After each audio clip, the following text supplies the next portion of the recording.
This week on the PSPremiere Podcast, I bring up Dreams again. Yeah, I'm a big fan of Dreams. Seb shows special guest Bob Buel his OnlyFans. I'm going to hit a screenshot button and save that for later. And Seb tells us about his latest encounter with Mitch. You know, he's crazy in general, but like he was like really on it. Like he was like the Joker. Hello and welcome to the 35th episode of the PSPremiere Podcast. We upload a new episode of this podcast every week, so if you like this, please hit that subscribe button, smash that like button, etc., and subscribe to the podcast feed and like us on Apple Podcasts. Today, I'm your host. Today, I'm your host, James Smith, but I'm your host, James Smith, every week, so I'm also joined by series regular Sebastian Cardone. Cardoni, but yeah. Cardoni, I'm sorry. I'm Italian. I hope you guys are all having a great week. You can follow me at LittleSeb93. Great. Special guest, Eric Smith. Hi. You can follow me on Twitter at Sincerely Eric. Although I spelled sincerely wrong, I think I missed the second E, not realizing there's 3 in it. And returning special guest, host of the 99 Questions with Bob Buel podcast, Bob Buel himself is here with us tonight. Hello, everyone. Yes, I'm Bob. I'm on all the Twitters, I guess. Bob B backwards. If you spell it correctly, there's 3 B's in between the vowels. But what he said. Fantastic. So yeah, we don't have any housekeeping this week, so we're just going to jump right into what we've been playing. As always, Seb, do you want to kick us off? As always. So I basically been playing the same games as last week. So I'm just gonna be repeating things. But I did actually buy NBA 2K21 because I always do eventually, and it was on sale. When I say it's on sale, it was like $50. I was really in the mood to play basketball, play a basketball game because no March Madness was going on, and then we're getting close to the playoffs for NBA, and so yeah, it's the same. It's like the DualSense is pretty cool with it. Like I am actually worried about breaking my the triggers because like sometimes it jams it, and like I'm worried I'm gonna press it too hard and break it. I hate when I don't really like that feature, honestly. Like it's cooler in theory. I love it as a feature, but yeah, I do get that same concern because it's like sometimes you have to put a lot of stress, especially in like Call of Duty and stuff where like they have you press that thing really hard. Yeah. But I mean, I don't know if you guys are like into sports or anything, but so I won't get in too much detail. But like, I like sports. I'm a big sports fan. I know all the sports. Yeah, I know go to Calvin all Ball. the sporting matches. What's that one with the ball? I love that one. I love sports games. No, see, like I think that like the problem is like it's really hard to make like easy shots. Like you can miss an easy layup even though you're like literally like right under the basket for some reason. And they intentionally design it for it to be difficult for your player. Like they put you at like 60, and they want you to pay for the coins to upgrade your guy and stuff. But once you get the hang of it, it's not too bad. But it's the same game. It feels like a next gen. I'll say that the graphics are great and everything. So I'm not disappointed with it. It's one of those games. Like I'm a sports gamer too. Like I play everything, and like it's like Madden for me. Like where if I just want something to do for like 20 minutes, I'll play a match or something, and that's about it. So I beat Killzone Shadowfall, which is, like I said last week, it's a solid game. It does have like these weird difficulty spikes, like ridiculous ones. Like you just get like swarmed, and you get like killed in like 5 shots. Like it's ridiculous. And you haven't given up on it yet? Because I gave up after the first one. I beat it. No, I beat it. It was all right. It definitely feels like a launch game though. Like the gameplay wise, like the way that it really holds up in terms of the looks. But you can definitely tell it's an older first person shooter compared to like Doom Eternal, for example, which is a lot more fluid. I mean, like I booted it up when I got my PS5. I went to the game store at the midnight launch to pick up my PS5. And I said to them, "Hey, can I get a copy of Killzone Shadowfall?" They were like, "What?" PS4, yeah. You know what? Like I said, I bought that at launch too, and it sat in my closet for like 8 years. Yeah, I literally never played it. And I didn't even play the disc version. I used PS Now and downloaded it. So Because the thing is, I remember being blown away when it came out by that you know that scene that everyone always uses for the graphics where it's like you're flying into the city and like you've got all the reflective buildings and everything. I remember being blown away by that when it came out, but like booting up on the PS5 now, it's like it still looks fantastic, but you can definitely see some rough edges there compared to what we have now. Oh, for sure. When you think about it, it's practically a PS3 game. I mean, it literally came out like launch. Yeah. So like 2013. So yeah. So it was short enough where I didn't really bother me. But yeah, it's not something. I don't know if I can really recommend it. I wasn't like I was kind of ready to get over with by the like halfway through it. I felt like I was already like halfway. I might as well finish it, you know. But so I also beat BioShock 2. Fantastic game. I still like the first one better because the first one to me is like a masterpiece. But I definitely think the gameplay in this one's better. Like they definitely improved on everything in the first game. I think I know you said that you prefer the first one, but which one do you think holds up better? Because I've tried, having no experience, I tried to play the first one and it just feels dated to me, and I can't really get into it. Yeah, I was about to say the second one definitely holds up better because the gameplay is way better. It's definitely improved. I think the first one it's a masterpiece when it came out. Like I don't know if it holds up as well because it definitely feels like a game that came out in like 2007. Like it's very, what's the word?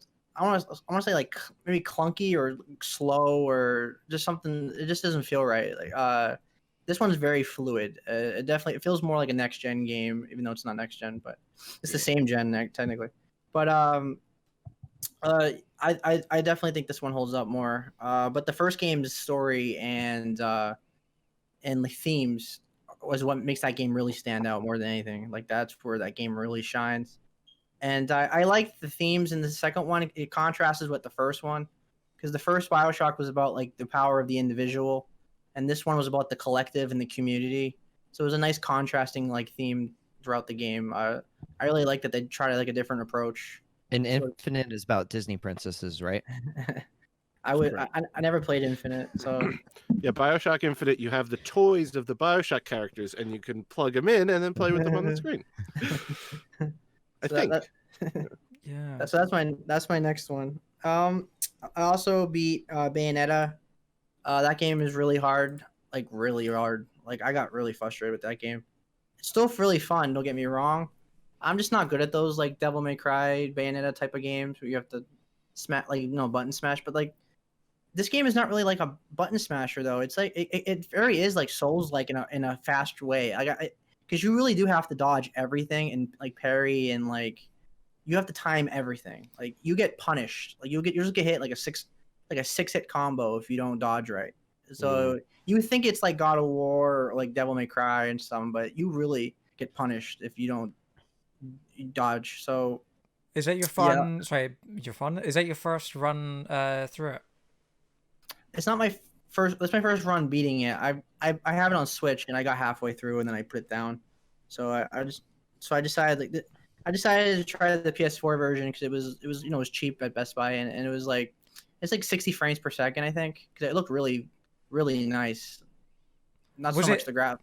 So was it one of those things where like you didn't take to it the first time, but then you went back to it just because of all like the hype around it? Because I get that quite a lot where I don't quite take to a game straight away, but like everyone's saying, oh, it's the best game ever, you need to play it, blah blah blah, and that eventually gets me to sort of go back to it and keep trying until I sort of force myself to enjoy. That's exactly what happened. I always hear great things about Bayonetta, but I always hear more about Bayonetta 2, which is only on Switch or a Wii U. So maybe that game holds up better. I did like this game, but it definitely was just like some games in that generation, the PS3 generation, they just like it's so unforgiving.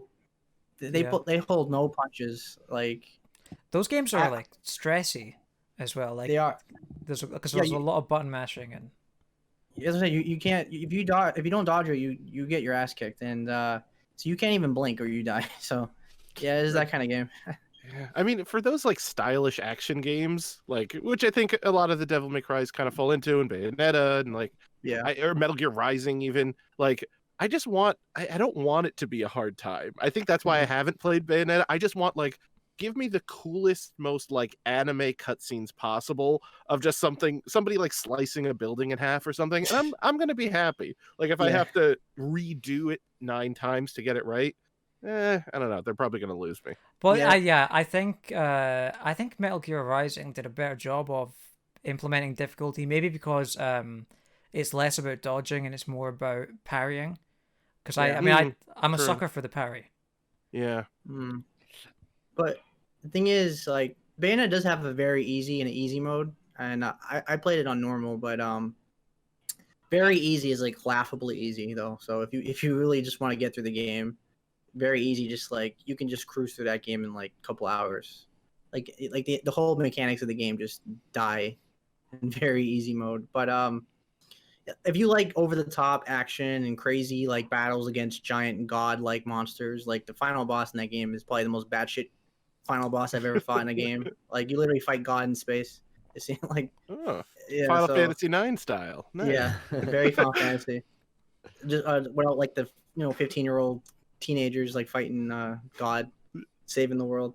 But so Bayonetta's a good game. I recommend it. But I definitely recommend the PS4 version because it has a high frame rate and stuff. Do you know what your time to beat was on that? Maybe like 6-7 hours. That's not bad. Oh, yeah, it's not too long of a game. Yeah, it depends what difficulty you play on. If you play on like really hard, like God help you. But so I also started Zombie Army 4 because it's free on Plus this month, and it's actually challenging but fun. They throw so many zombies at you like constantly, like every direction. You're constantly getting swarmed. You have to be on your toes constantly. Even playing on like a regular difficulty, it feels like a hard game. So I can't even imagine playing that game on a tough difficulty. But it does have a really cool like kill cam. Like if you snipe the zombies, it follows the bullet and shows like their like organs and stuff getting splattered. It's really awesome. Yeah, that's really all I have to say about that game. Well, yeah. Honestly. So I haven't given it a shot yet. I probably will at some point because it's free. I've heard good things about it though. I've heard that it is quite fun, which is interesting to me because from the outside it looks like probably one of the blandest, sort of most generic zombie shooters on the market. Yeah. So does it feel kind of generic, like a wave-based sort of zombie kind of thing? It definitely feels generic. It definitely feels like the same game I played 100 times. Like I just came off playing World War Z, and it feels like that. I would say this is better than World War Z, but it's definitely like this is definitely not a super polished game. It's definitely not a AAA game. It definitely shows like a lower budget compared to other games because some of the animations can be janky and things like that. I would say it's like a AA game, so it's not too bad. It has multiplayer, right? I think so. Yeah, I think you can play. I think they can do local or online co-op because it's kind of designed that way, honestly. But I only played single player. Because I have no friends right now. No. I was gonna ask, do you think it's worth the free download just for the multiplayer, or not even worth that? I definitely recommend. I think this game would be way funner with people for sure. Like it's still really fun. Don't get me wrong, but yeah, like this game is definitely made to play with your friends. I don't know anyone that wants to play this game right now, so I'm just kind of like in no man's land. That's kind of me with the that game just came out last week. Was it It Takes Two? Like I can't play with anyone because nobody wants to play it because I don't know anyone that wants it, and you can't play single player. Yeah. So finally, I'm also playing Yakuza 0 on Game Pass. Because I beat this game on PlayStation, but I wanted to go through the whole series because I'm making videos showing the whole like storyline and like episodically. So I'm recording it on PC, and when I tell you, it really looks great on PC. Like the high frame rate and the high graphics, that game really shines. So I'm definitely excited to keep doing that. I love editing videos, so yeah, and that's about it. I play a lot of games. Cool. Right, Eric.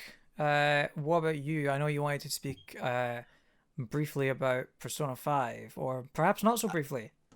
Yeah, I don't know how many games did Seb just talk about? Because I usually average about 6, I would say. I'll probably go past his time on one alone.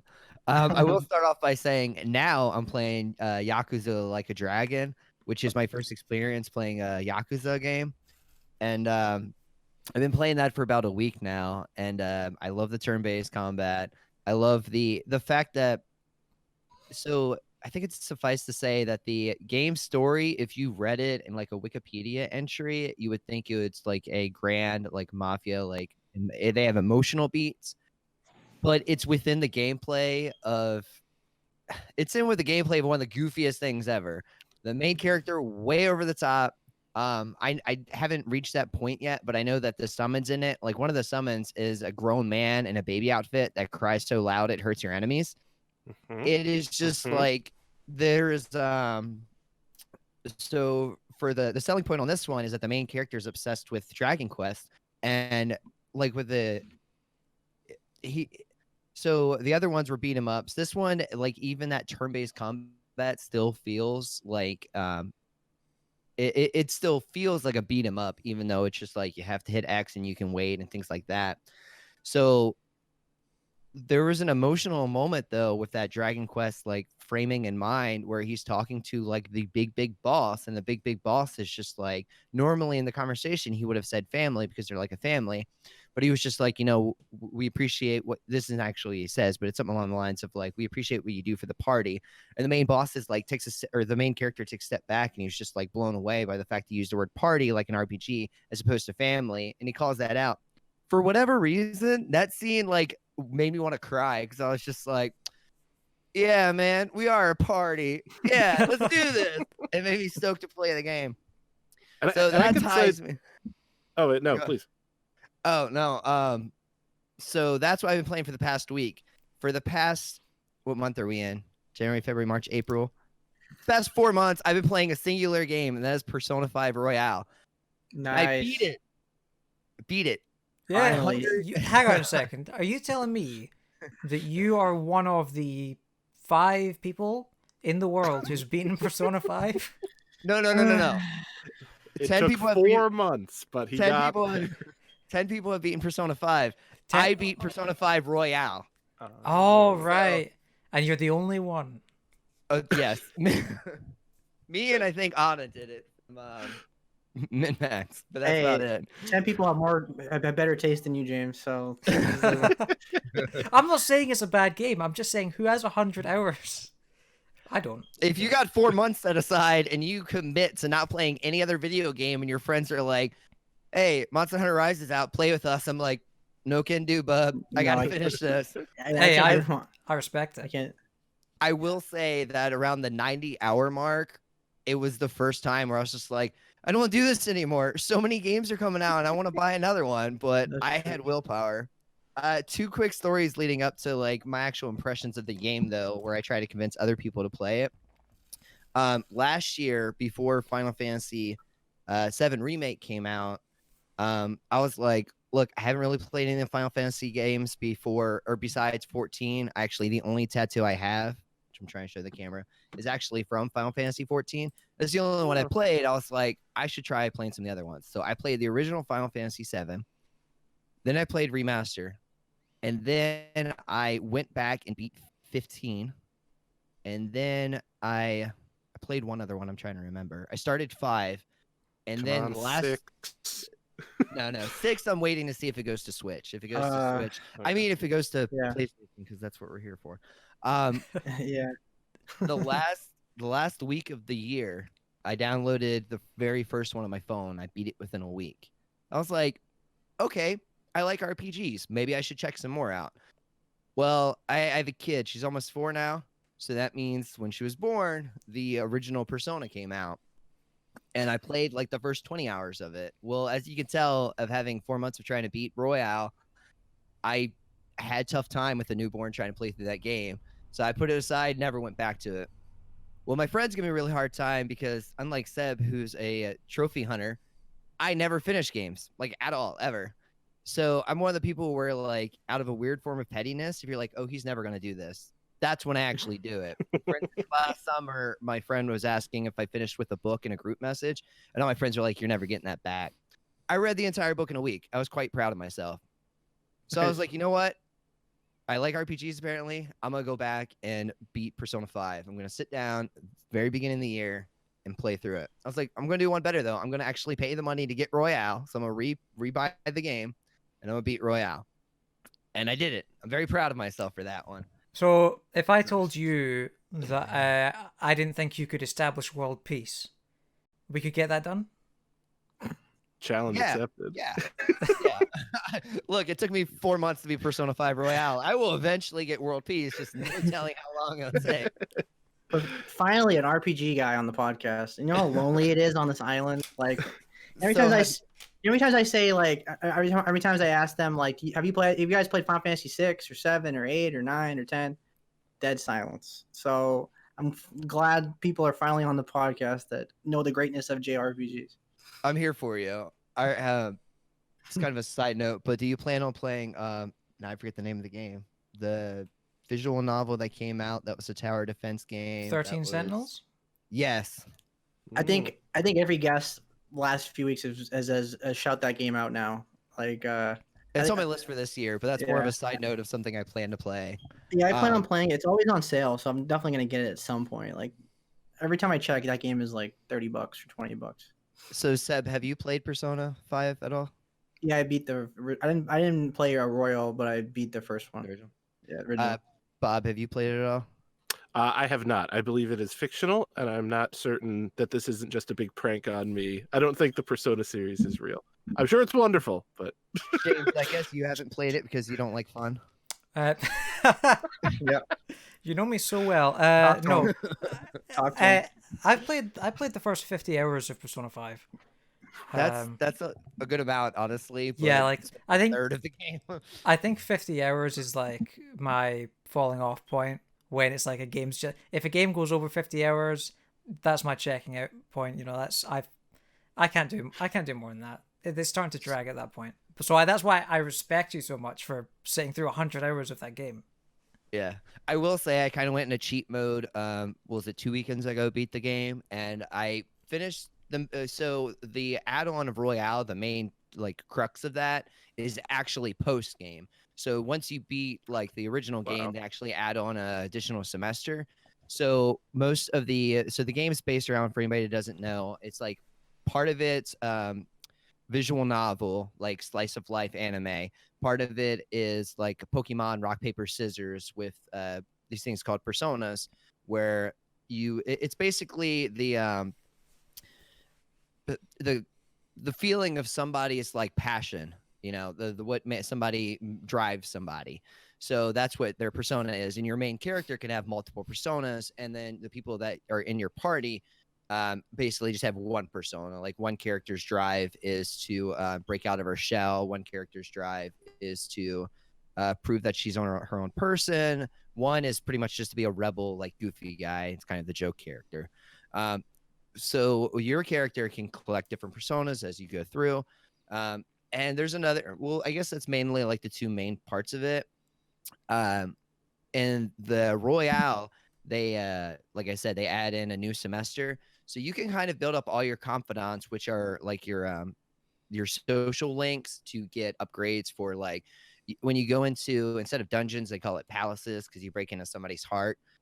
It feels like an anime trying to describe it, where like it's like trying to describe a dream to somebody, where to you it makes perfect sense, but to everybody else it's like, like my wife watched me play part of it, and she's like, nope, I don't get it. I was like, yeah, but you know, this one guy, blah, blah, blah. She was like, nope, not at all. It makes total sense. What are you talking about?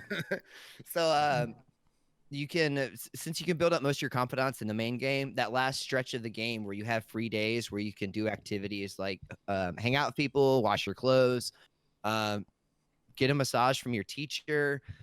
Hang on. Yep. No. We're moving past that. No, we're not. You go see your nurse girlfriend. I like how you primed the pump with washing clothes and then tried to sneak in, get a massage from your teacher. She wears a like a French maid outfit. and she Oh goes my in God. she goes in your room. So I still live with my in-laws. That's perfectly fine. Well, my mother-in-law was watching our kid, and I'm at like, you know that scene where like, or like movies or whatever you try to watch, and just somebody walks in at the exact worst possible opportunity. Yeah. So there's something called like mementos where you can go down there to kind of grind. Where if you're not in a palace, you can go to mementos. Where after you come out of the mementos, you have to go to bed for the night, unless you've pushed your teacher confidant to the furthest area I don't where like where you this is can going. where you can when you come out of the mementos, you can ask her for a massage to help you relax and feel refreshed. And as Seth pointed out, she is in a maid costume and she is giving you your back massage. So my daughter bursts through the door and my mother-in-law comes in, and I'm just like, I hit the PS home button as quickly as I can. I was like, do you guys need something? Like looking like the worst possible, like, yeah. Oh boy. Anyways, I don't know how distracted I've gotten. I think my original point was I was trying to make it through that last semester, and I was like, I no longer care about the social links. So I called for better parts of the game, I called my 3, almost 4-year-old in. I was like, hey, we're going to play this game. It's called Hit X as quickly as you can. So whenever there's a cutscene, I gave her the controller, and I made her just hit the X button, skipping all of the dialogue. And I was just like, yep, we're maxing up as much as we can, and then we're going to go to the final boss. And that's how I was able to probably skip like an hour worth of the game. So those are some tangents on the game. For anybody who's interested in playing it and actually wants to know more, the mechanics of it, like I said, it's like all of your teammates get their own Pokemon, which is the persona. There's like one of them's like electric, and electric beats, or electric's more of a move to shock somebody, but it's basically like Seb, help me out here. I know fire beats ice. Oh, yeah. I don't even remember. It's like that was. Yeah, there's things it's like not as. I don't think it's as simple as Pokemon. I think it's like. wind beats electric. Kind of reversed. Yeah, something like. Yeah.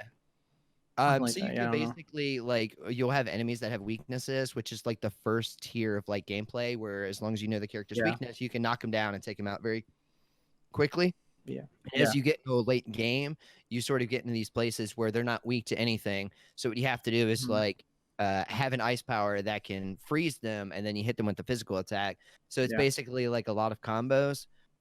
Like no real spoilers, but like the last boss of Royale, when you do that where you affect them with one move, say like ice, and you freeze them, you can do a baton pass, which is instead of it going in turn order, you can automatically give it to one of the people in your party. If you're not baton passing the last boss, you won't beat it. You have to like succinctly like every move, like knock them down with something, knock them down with something, knock them down with something, knock them down with something, and keep passing it, or else like you're not going to win that last fight. Yeah. Which we all know JRPGs, right? How many phases are there in the last boss of a JRPG fight? 10. Tell me why that last fight took me an hour and I had wings all prepped to go. I was like, all right, when this hits the final cutscenes, I'm going to eat these wings. So that last fight took me an hour. I was like, I'm going to go heat up my wings. I get them. I bring them upstairs. I got like, let's just say 15 minutes worth of cutscenes. Second phase of boss. Second out of like 3 or 4. I had to put my wings down, wipe my hands off. I was like, I am not ready for this whatsoever. But yeah, I hope the final boss is a court battle against that teacher, but it almost definitely isn't. Well, the thing about Persona though, it's a very adult series. Like people don't realize that. Like there's a lot of phallic imagery and very sexual themes. Like it's a very adult RPG. Like yeah. So like one of the they're all based off of like all the personas are based off of different myths or lore, and one of them is a phallic symbol on a chariot wagon. And I was talking to my wife about how like which I beat it Easter weekend, actually. That's how I know for sure, because I felt bad. I'm a religious person, but like I have more of like a Kevin Smith's Dogma view on religion. Like God has to have a sense of humor. If he doesn't, then we're all kind of screwed. But that's just me personally. I was beating it during Easter weekend, and my main persona was Lucifer, and I just kept icing the last boss, and I felt like a tinge of like maybe I shouldn't be doing this on having my like main persona be Lucifer on Easter weekend. Anyway, so like where was I going with that? I'm sorry. Seb, what were you saying prior? No, I was just saying it was a very adult RPG. Yeah. So I was talking to my wife about how like they're all like pulled from different like myths and backgrounds, and then she brought up that phallic one. I was like, nope. Apparently that's from something. I'm not going to Google it, but I know for sure that's from some myth or something. So yeah. But yeah, like Persona is a great game. It's like my top 5 game of the generation.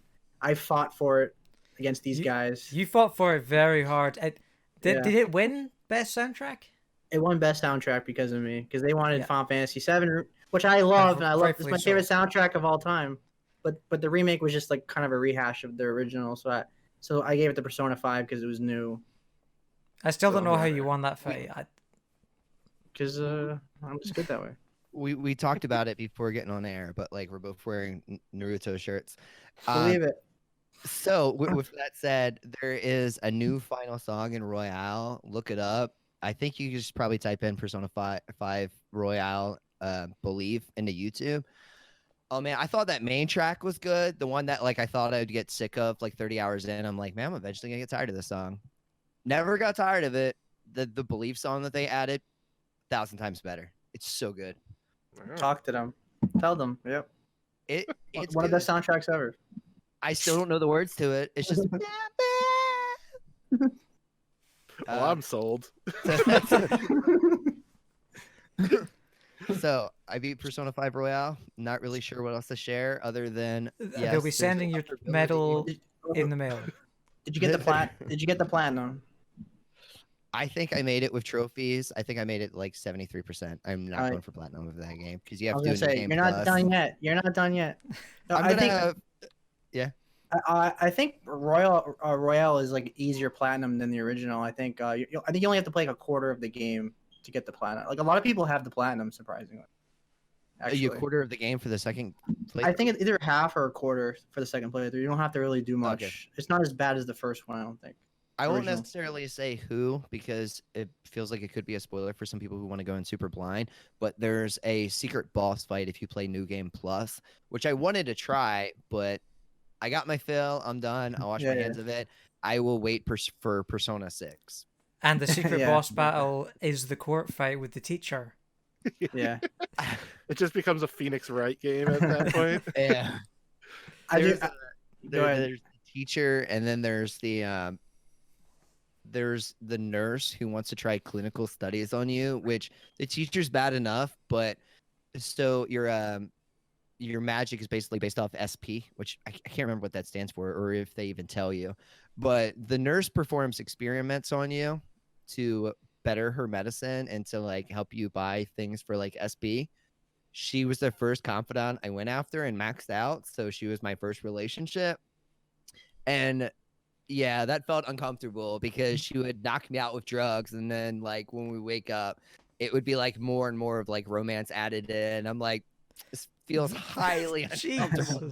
Yeah, that's a little bit. We talked, or I talked about it with somebody recently, where the game makes you want to max them out because it gives you more perks.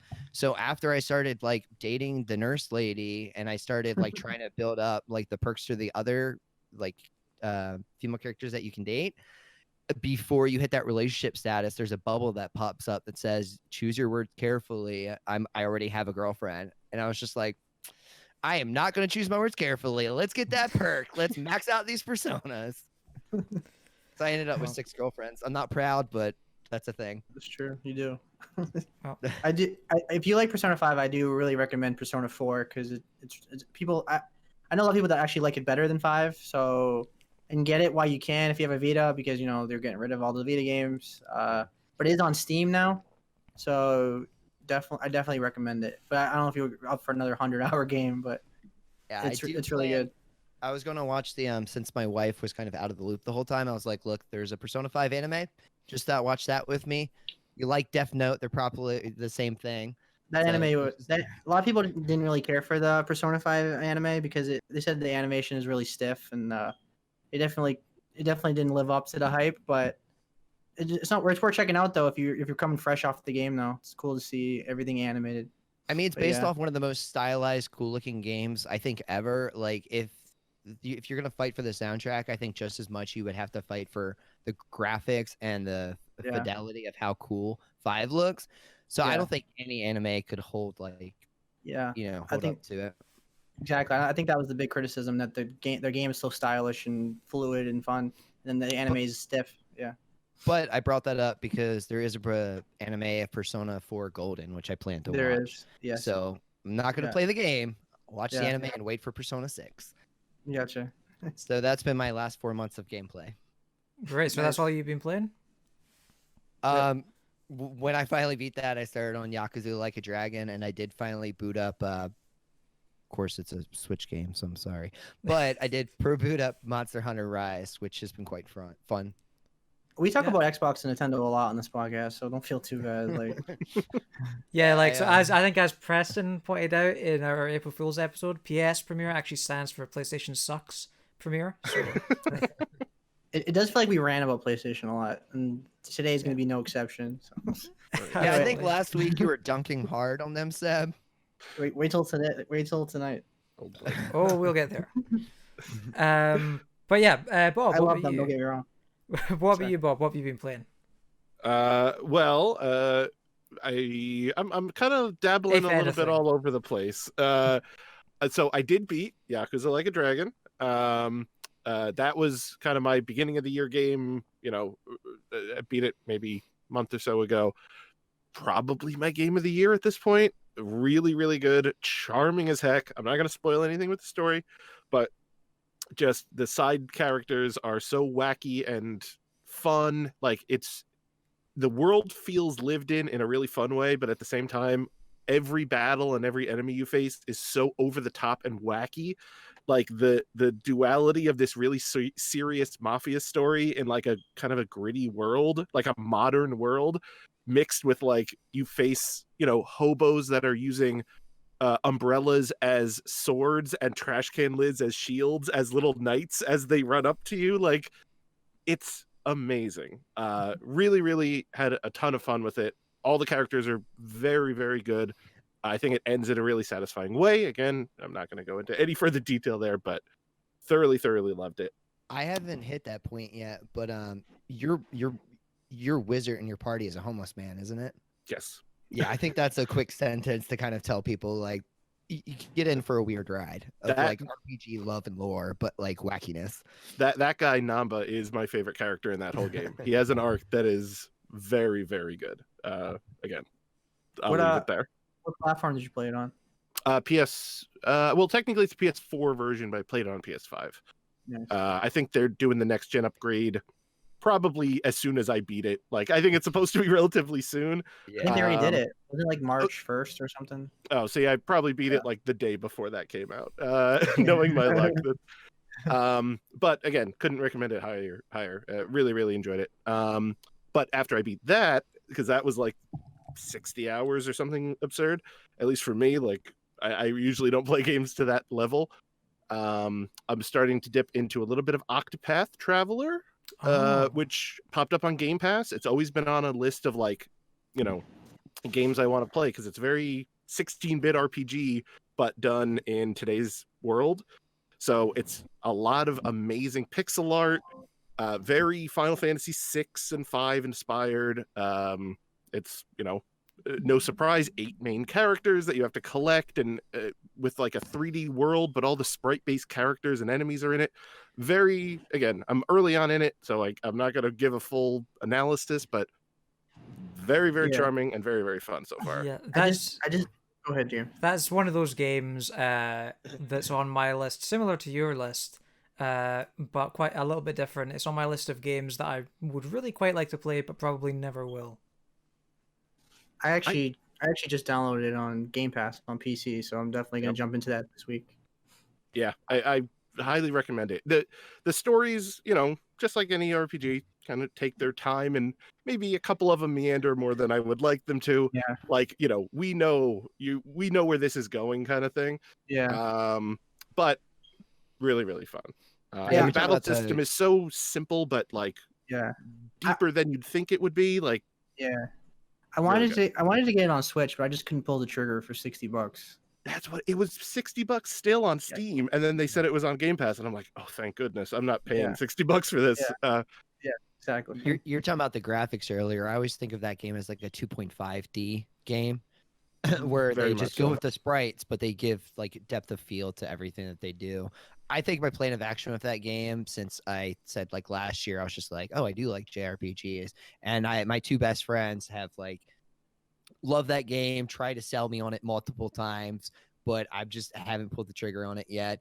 I think the what is it, Triangle Strategy?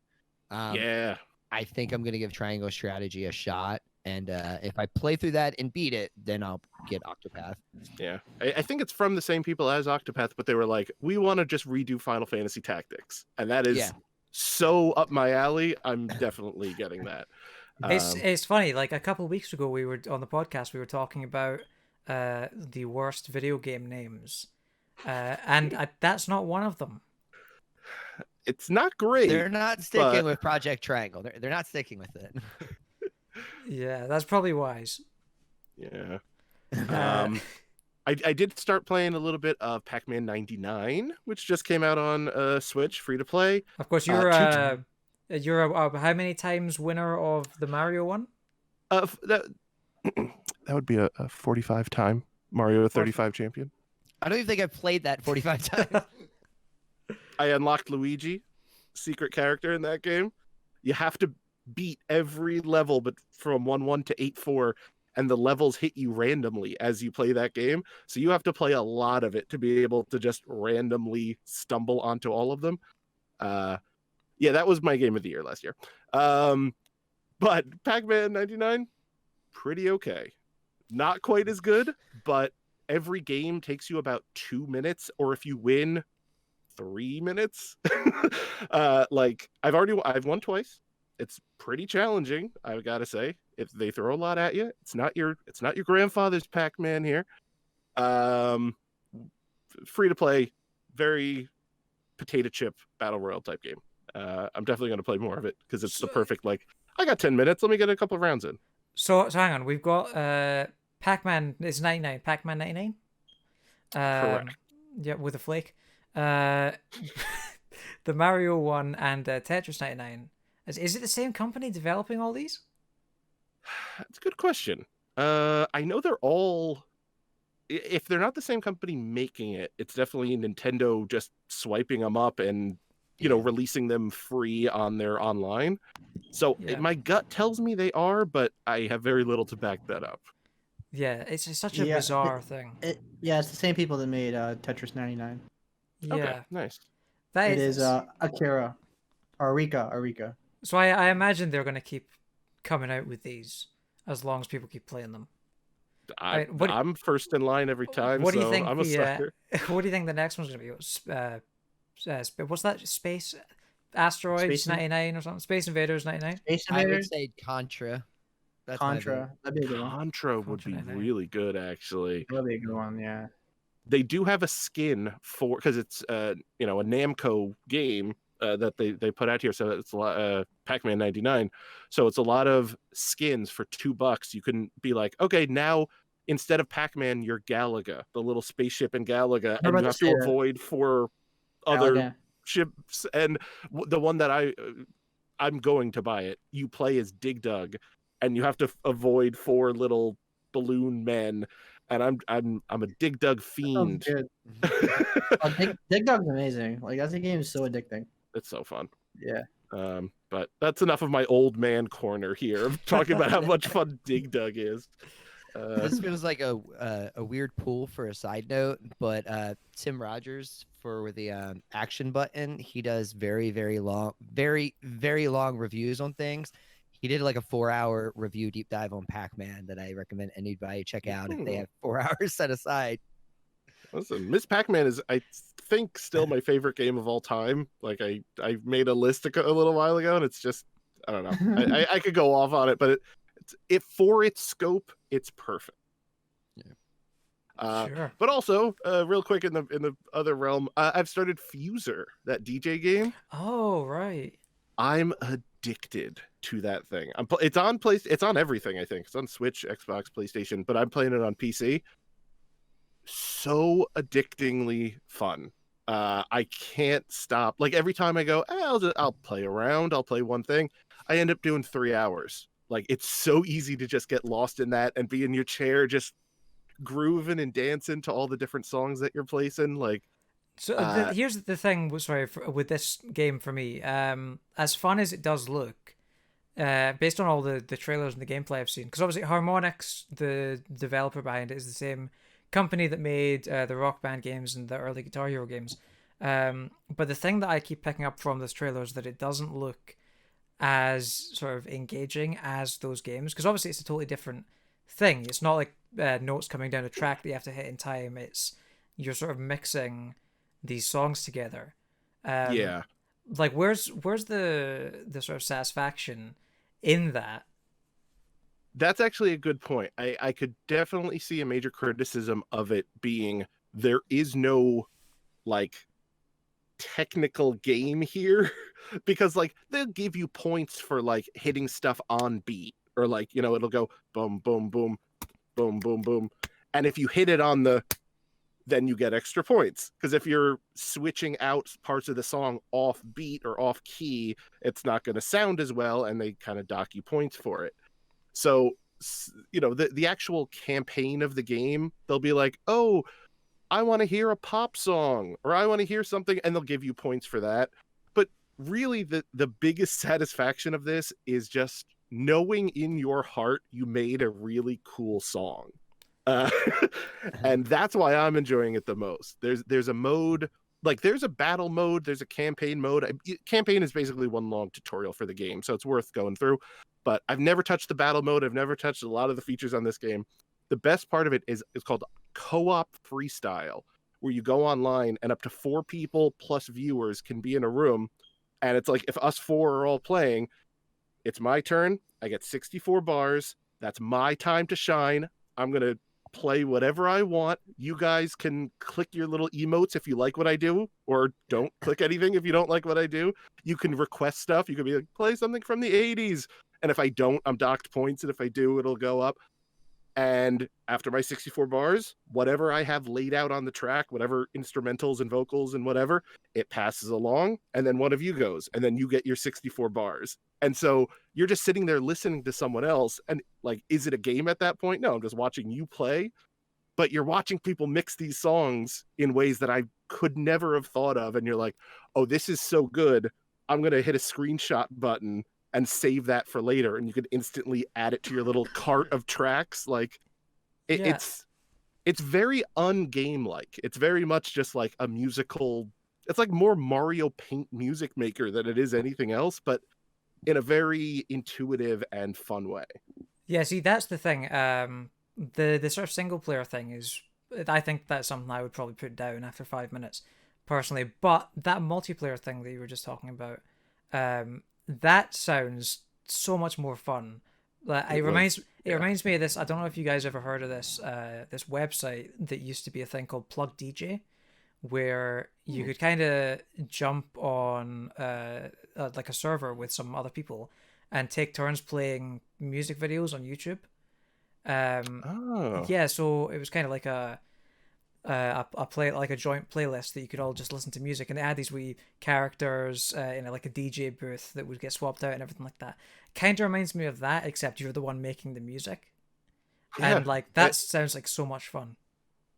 It really was. There was a stream last week, or I don't know, at this time is a construct, of the person who I fully blame for bringing me into this is Leo Vader, who just recommended it highly.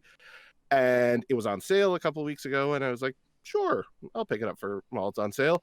And now I'm obsessed with it. So he did a stream, and he was like, hey, anybody who adds me as a friend in Fuser in the game will join in on the Twitch stream, and we're all going to do a 4-player co-op freestyle together. And just seeing a Twitch chat of like oh my god, that was so fire. Oh, when he dropped the vocal mix. Oh, who would have thought he'd solo, Satisfaction mixed with Hot Stuff all at the same time? Like, it's just pure fun. It is pure musical fun. You know what I mean? Like, do you know how many like songs are in the game?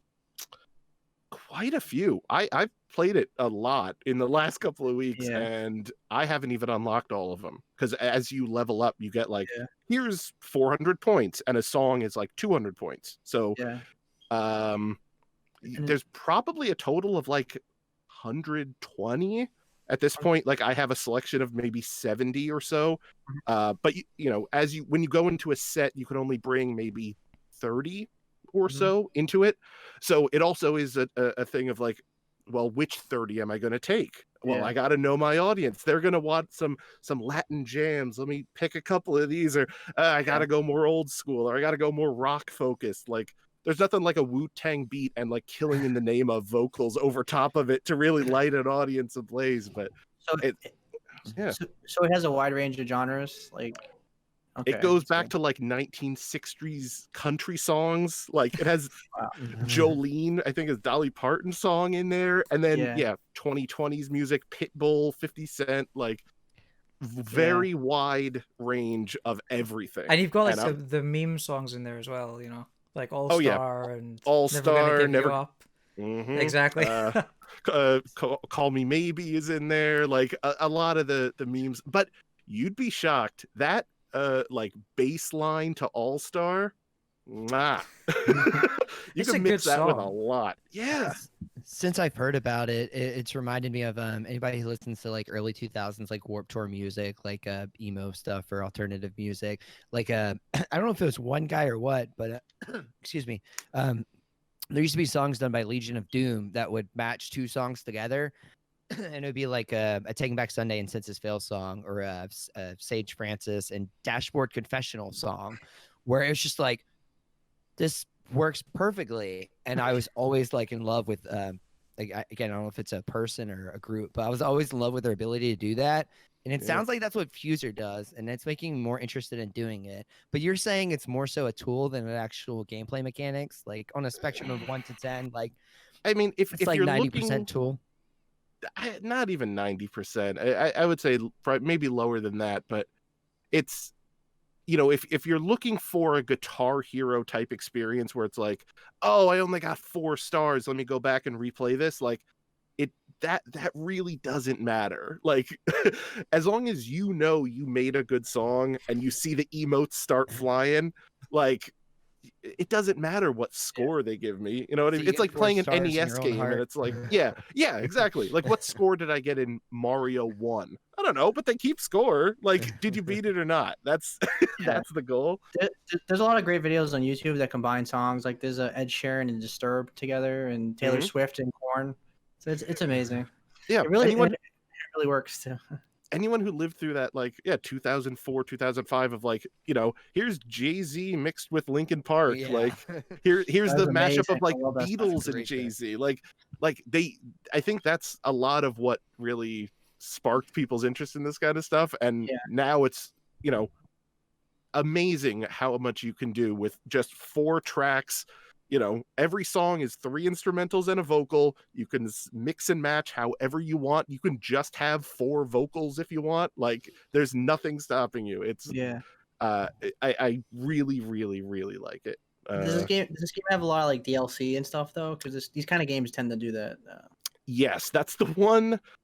I know. I don't even want to call it a downside because it's still so much fun, but it has a lot of DLC songs. And they're all about $1.99 a pop. Yeah. So like, you can get Numb by Linkin Park, but it's going to cost you $2. Or you can get like some brand new whatever song, but it's going to cost you $2. So like, it's very addicting to go in there and just be like, oh, all right, just one. All right, just one more. Yeah. Like, I've probably spent about $15 or $20 on DLC at this point, just for this game. But when you're dropping that, vocals from Linkin Park to replace in like, I don't know, Mumford and Sons or something, it feels so that good. Would be pretty fire. So is it like $2 for one song? It's $2 for one song. But then that's completely your. And again, Yeah. you can just get the base experience and unlock songs with points and have tons of fun. But they give you those, carrots on a string dangling in front of you. And Yeah, they I work. can relate because I love Beat Saber. And, I'm crazy, and I'm so tempted to buy songs on there. Like I'll end up spending $100 if I don't control myself on that game. Yeah. So. That's the slippery side. But as a game, as an experience, as a whatever, 2 thumbs up. Like, it is so wildly different from anything else out there right now. I recommend it very highly if you're in that kind of musically inclined camp. And it went on sale for 50% off a couple weeks ago. They'll do it again. Like, pick it up then. Nice. Yeah, so that's all you've been playing. That's all I've been playing. Great. Yeah, so what I've been playing, I don't know if you guys have heard of this little indie game called Dreams. Yeah? I hear tell of Dreams. Yeah, I'm a big fan of Dreams, and I go back to it every now and then. So I've been playing this little game that someone made in Dreams, right?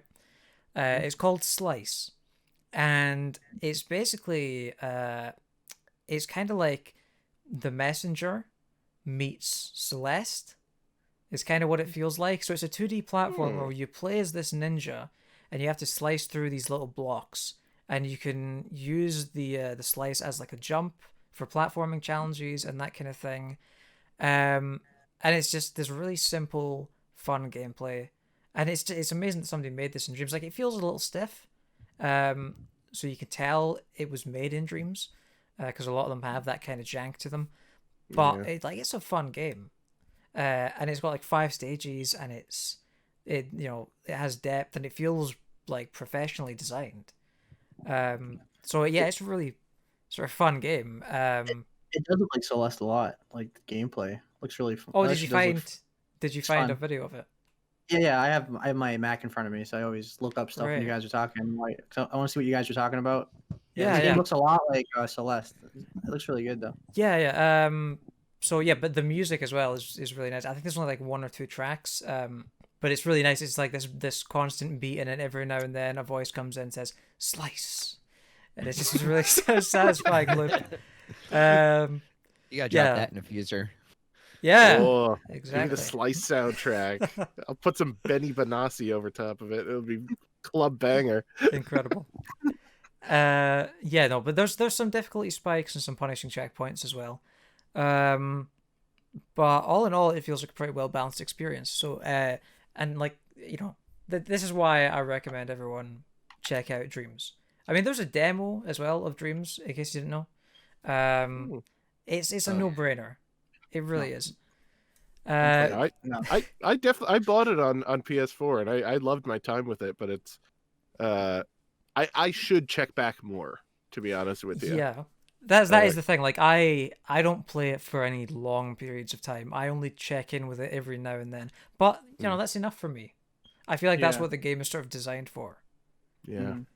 But yeah, other than that, I've been playing some Sleeping Dogs on PC. Because somebody made a camera tool for Sleeping Dogs, so you can take photos in it now on PC. And it looks surprisingly good. You throw a black and white filter on that bad boy, mess with the time of day settings and everything like that. It holds up. Yeah. So I've also been playing a little bit of Uno. If Uno came out this year, it would be a serious contender for my game of the year. Uno's great. So. Uno's fantastic. Some of the most fun I have these days is on Uno. Am I out of the loop, or are we talking about Uno? We're talking about Uno. We're talking about Uno. Now, here's my question to you. Do you play with the? I assume the online version of Uno, right? Yes. Okay. You're not just like passing cards through a window or whatnot. But they have all these optional rules in the online version of Uno that I never knew existed, like zeros. Everyone passes their cards 1 space to the right, and sevens make you swap your hands with anyone else. And multiple ones like that. Do you play with those kind of wacky rules? Are you going all the time? Vanilla Uno? Oh No, yeah, it's so much more fun that way, right? It is, right? Like we tried playing, my friends and I, we tried playing with those off. It just was nowhere near as fun because like just it's not about the game being fair. It's just about the chaos. You know, like somebody's like two people are on Uno, and then all of a sudden somebody throws a 0 and a couple 7s, and everyone's back to square one. Like I was playing earlier, and you know we had a round to go on for 40 minutes because nobody could stay on Uno. Like it got to the point where we were all trying to help one person win, just to make it stop, get it over with, just to get it over with. That sounds like Mario Party set of like rules where like you think you won and then they give like 6 gold stars to somebody else for no apparent reason. Yeah. But it's because even when we were trying to get one person to win, like there was 3 of us, and it fills out the 4th slot with an AI. So the AI just kept screwing everything up, even though we were trying to plan this thing. But the thing I really want to talk about with is the soundtrack for the online version of it is incredible. It's like this smooth jazz that just plays constantly, and when somebody gets it ramps up, like the intensity of it gets really more energy, and when somebody else gets it ramps up again, and it just keeps going, and it's just one of the best, and I'm not joking, one of the best soundtracks I've ever heard in a game. Wow, it's really hot take. I love it. Yeah, it's really something else. I have it on Switch. Yeah, it's really fun. Yep. So I recommend anyone try out the online version of Uno on PlayStation. It's very, very fun. So next week you're gonna play Solitaire, and yeah, exactly. Let's go through all the card games. Now, are there any teachers romancing you in Uno, or is this just a pure? There were a couple. Gotcha. What's that super bundle pack you can buy with the Switch that has like 40 different old school games in it? I am not familiar with that. I don't know the name. Yeah, there's some pack you can buy with the Switch where it has a bunch of like old games. Some like foreign ones from like Japan and stuff like that. Like even stuff like I think Connect 4 is in there. But yeah, that felt like a tempting buy to me. Clubhouse. Yeah, Clubhouse. Yeah. How many does it show you how many games are in that? It says 51. Yeah. 51 worldwide classics, it says. That's the name. That's the title, the whole title. Clubhouse games, 51 worldwide classics. Even has backgammon, apparently. Yeah. There you go. Right, so that's all I've been playing. So that brings us to the end of that segment. We don't have any impressions this week, so we're just going to go straight to a word from our sponsor. This episode of PS Premiere is brought to you by Passive Aggressiveness. Isn't it great when you can count on your friends and they're always there for you and they never say anything mean about you or distort your words or make you think that you actually believe something that you don't believe at all? And isn't it really great when... Yeah, so we're going to get to the news in a second. I should mention, though, I didn't mention in the intro, but I should mention Dory's taking a week off this week because... if you watched last week's episode, I absolutely roasted her in the intro, so that's why. Recovering from those sick burns. Exactly. Rest in peace. Hashtag. But anyway, yeah. So the first piece of news that we should get to is the E3. We talked about E3 last week, but it's always fun to talk about E3, and also they confirmed that they're going digital, and it's going to be June 12th to June 15th. Apparently Sony and EA have not signed on to participate, and I've written in brackets in the show notes here, boo. Because I'm not happy about that. Does anyone have any thoughts? I mean, I'm happy it's back, honestly. As much as I think last year and maybe slightly the year before, E3 became a little bit of a punchline. Where they were like, oh, look, they're letting fans in and they're buying all these, dab on my hater's grave Fortnite shirts or whatever they would do. Like, I don't care about all of that. I think whether it's just a digital thing, whether it's a real event, the spirit of it is all I really care about. In that this is just giving developers and publishers a chance to like Simba at the edge of a cliff, just be like, look at this beautiful thing I made. Isn't this cool? And having the internet in unison say, meh. Yeah, exactly. But I personally love that. I love looking at things and being like, don't care. Oh, that though, I never knew this game existed, and now I'm its number one fan, or I'm a big fan of this franchise, and now I can't wait for this one. Like, just all those reveals. It's so much base fun. That's the thing. Like, I don't need it to be set up by the ESA and have an E3 logo on it. I just need some big press conferences all in the same weekend. Just give me it all right next to each other so I can take a few days off work. Yeah. I have a hot take about the naming convention. What is it? E3, it was Electronic Entertainment Expo? It used to be Electronic Entertainment Expo. It's now Electronic Entertainment Experience. Oh. Okay. Why? Like, picture this, right? Electronic Entertainment. It was Expo, right? Why did they not just like throw a logo up, throw a date up, and just E3, and then have the Electronic Entertainment Expo, right? And then go through and then like have some past stuff about it, like, past events and highlights and things like that. And then do that hacker thing where it blinks in and out, and then it crosses out the 3, and it throws up a new logo of E4 where it's Electronic Entertainment Expo Experience. Why didn't they just rebrand it as E4? It's E4 now. It's one better. Yeah, like, where were they just like, hey, we threw away the old way. We're going. It's an experience now. Come with us. Like, I would have been all down. Yeah, they even upgrade the letter and they make it F4. It's all dead now. It's all one better. F5, a clean refresh. I would have credits. I like that one. I like that one. Yeah, so I mean, I'm sad about Sony and EA. No, I mean, look, EA technically hasn't participated in the last E3. I think they just did their own event at the same time, which is like, I'm happy with that. Yeah, it's kind of doing it. It's like, I'm not going to your music festival, but if you look to your right, I've set up a small stage where I'm putting on my show. Not your festival, though. It's my show. It's like we know what you're doing there. It's like Live Aid when Dire Straits signed on to do Live Aid, but they actually had their own concert just down the road at the same time that they had booked before Live Aid became a thing. So they had to they came to do their set for Live Aid, but then they had to rush back with all their equipment to go and give a show in the back of a truck to all the people who would have rather been at Live Aid, but they'd already bought the Dire Straits tickets. That's just EA at the corner.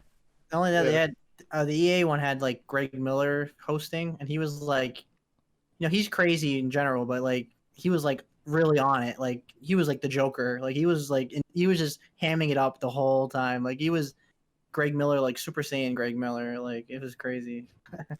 Yeah, but EA is still like, that conference was still bad though. Like they talked about Madden for like 25 minutes with like no gameplay.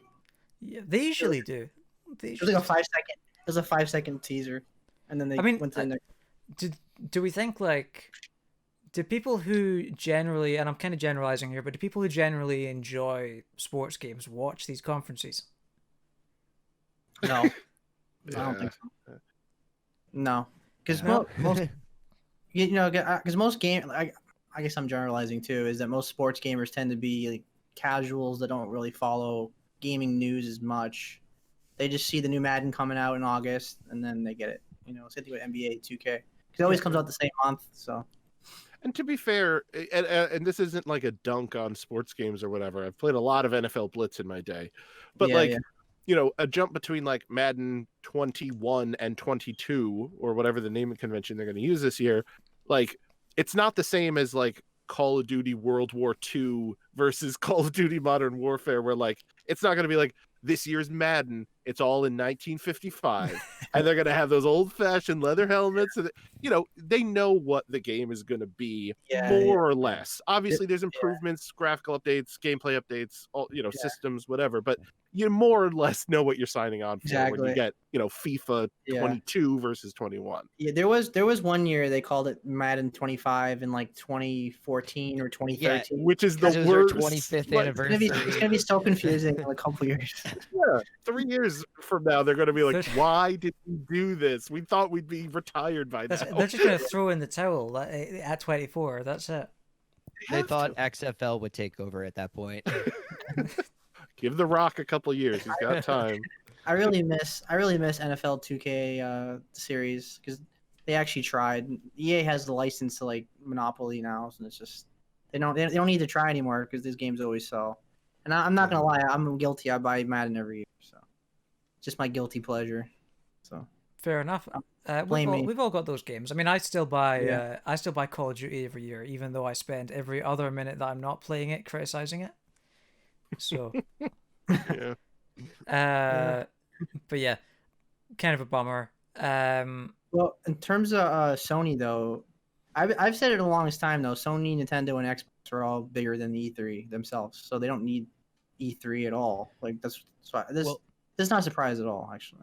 My question is, so I know there's a few different studios. I think something Gorilla is one of them, or like Santa Monica. So does that mean like Santa Monica studios would not show up as well? Does that mean like all of those Sony subsidiary studios would Yeah, not that show? pretty much, because they'd all be at the Sony. They'll all do whatever Sony wants them to do because they're all owned by Sony. Yeah. Yeah. That's kind of a bummer to me, is not getting like, I can understand like as a whole, Sony not being like, okay, here's the first presentation of the PSVR 2 or something like that.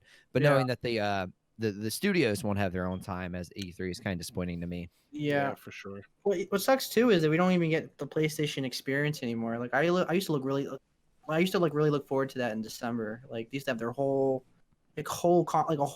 showcase, just so like they can dive into VR for like an hour. You can't even do that on E3. So yeah, that bums me out more than E3, honestly. Like Man, Like, and to you me- guys say I hate fun. Just look at Sony. that's true. I don't know. Like I said, E3 is a product of the '90s, and I don't have like a connection as much anymore, like to it. Like I don't just give me like a showcase, and I'm happy. You know, Like I I said like last week. products of the 90s. I mean, I don't know, Bob, what's a good 90s rock band? Corn.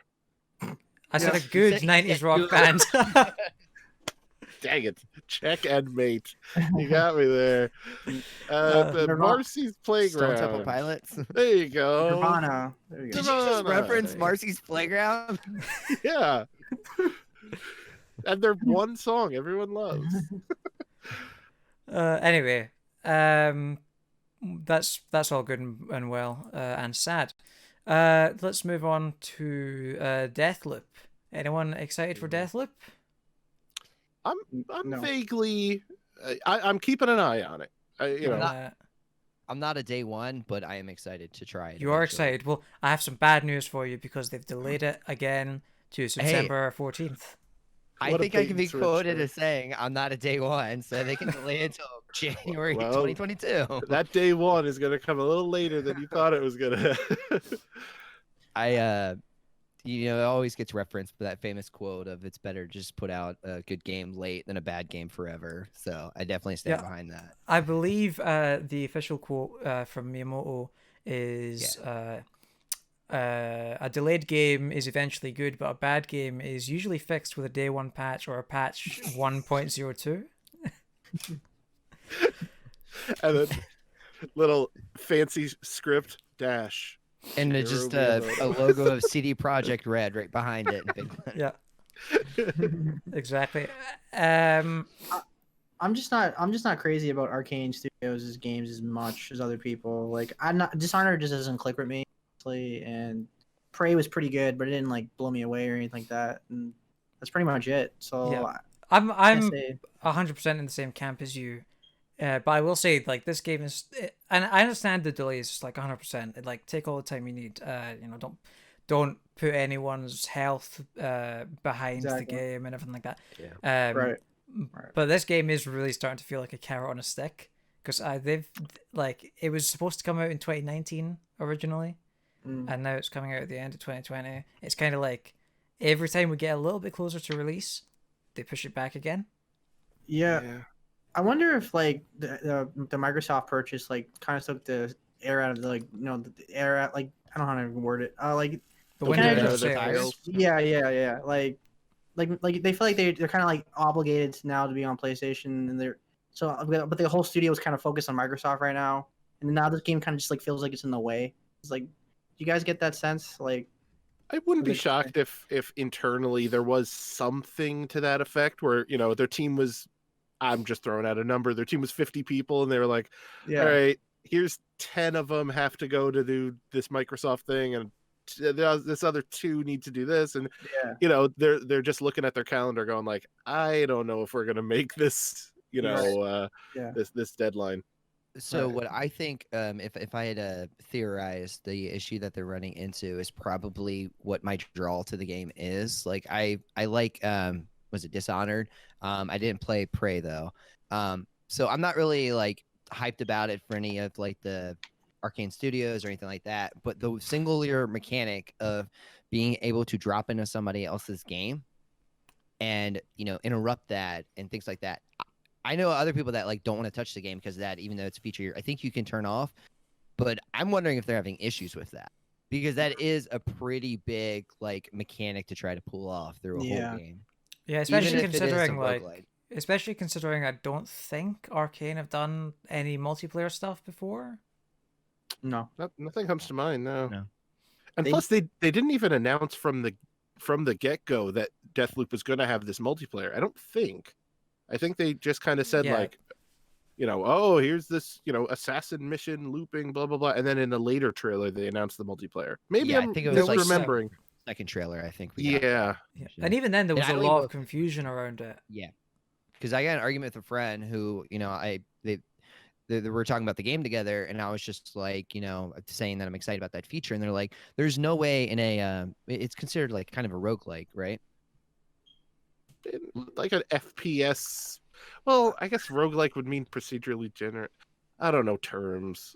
Well, my point of it was like you're supposed to die a lot of times and start over to try to finish the campaign. Correct. So I was arguing like, you know, I'm excited for that feature. My friend was like, "There's no way they'll allow somebody to drop in, have somebody be at the end boss, and then just like take them out." I was like, "No, that's what they're doing, and I'm excited for it. I'm here for it." Like it's that, and that's the whole like point of it or crux to it. So. I do think like, sorry, I do think I am not a big fan of Arcane games, but the idea that like somebody can hop in your game at any moment and all of a sudden there's this pressure that wasn't there before that you have to deal with. I really like that idea. You know, there's been sort of versions of that in the past with like Watch Dogs, I think, had something similar to that where somebody could join in your game and cause havoc and hack things and stuff, I believe. But that didn't feel very... maybe that was just the multiplayer, I can't remember. But either way, that didn't feel very substantial. But something like this sounds exciting to me if it was a game that I was interested in. And maybe I'll give it a shot at some point. The thing about this game for me is like it's just a hard sell for me for $60. You know, like this feels like a perfect like service game. Like I would play on Game Pass and try it out, and I might really like it. But I can't just jump into it for $60. You know what I mean? Like it's something I'd really probably enjoy like for $15 or something. Yeah, I feel like it's a games under 20 kind of sale for me. Because Bethesda games always get very cheap very quick. So, I mean, now they're all gonna be on Game Pass anyway. But yeah, so that's where I stand on this game. Cool. Yeah. Right. The last piece of news that we need to discuss, and this is a big one. So this, like, it seemed like it was going to be a slow news week this week, but then today, Jason Schreier comes in, hero of the podcast, and he drops a huge article with a bunch of information about. That was a nuke. He drops multiple nukes. So basically, the first piece of information that we got from this new article is that Naughty Dog is apparently working on a Last of Us remake for the PS5. The game was originally being made by a small studio broken off of Sony's Visual Arts Service Group, which is a support studio within Sony. Apparently, they initially pitched a remake of the first Uncharted game, but and I quote, "The idea quickly fizzled because it would be expensive and require too much added design work." So yeah, I think I know there's a lot of, most people seem to be saying that they're not interested in a Last of Us remake. Nope. I think it would be really cool to see that game with The Last of Us Part 2's graphics. And I don't think having this remake is going to impact the development of any new project. So, I mean, I see this as an absolute win. Well, you can stay on your own on that, in that front.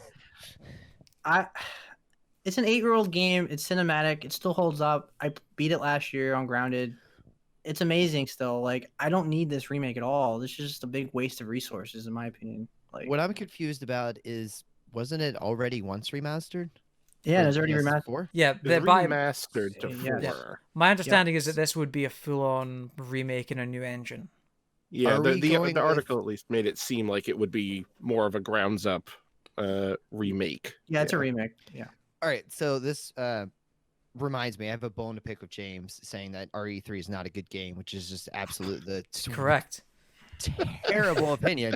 But so are we talking on the mark of like RE2 to RE2 remake like scale where No, so I wiping or I don't think it's gonna change anything. I think the idea is that it would be the same game, just with new graphics and some updated gameplay. that feels that's like a the- remaster. That's the That feels vibe. like Well, to me, a remaster is a port with some lighting changes. You know, not- usually.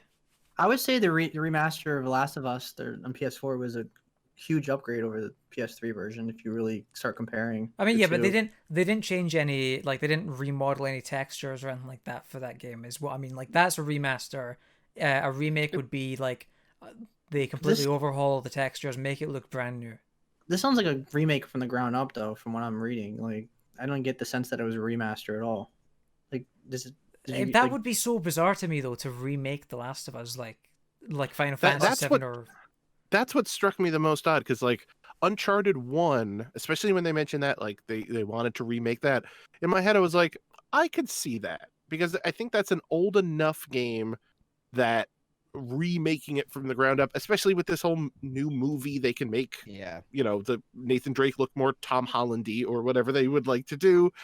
I think that kind of made logical sense in my head. But yeah, Last of Us 1, just I don't think it needs to be remade from the ground up.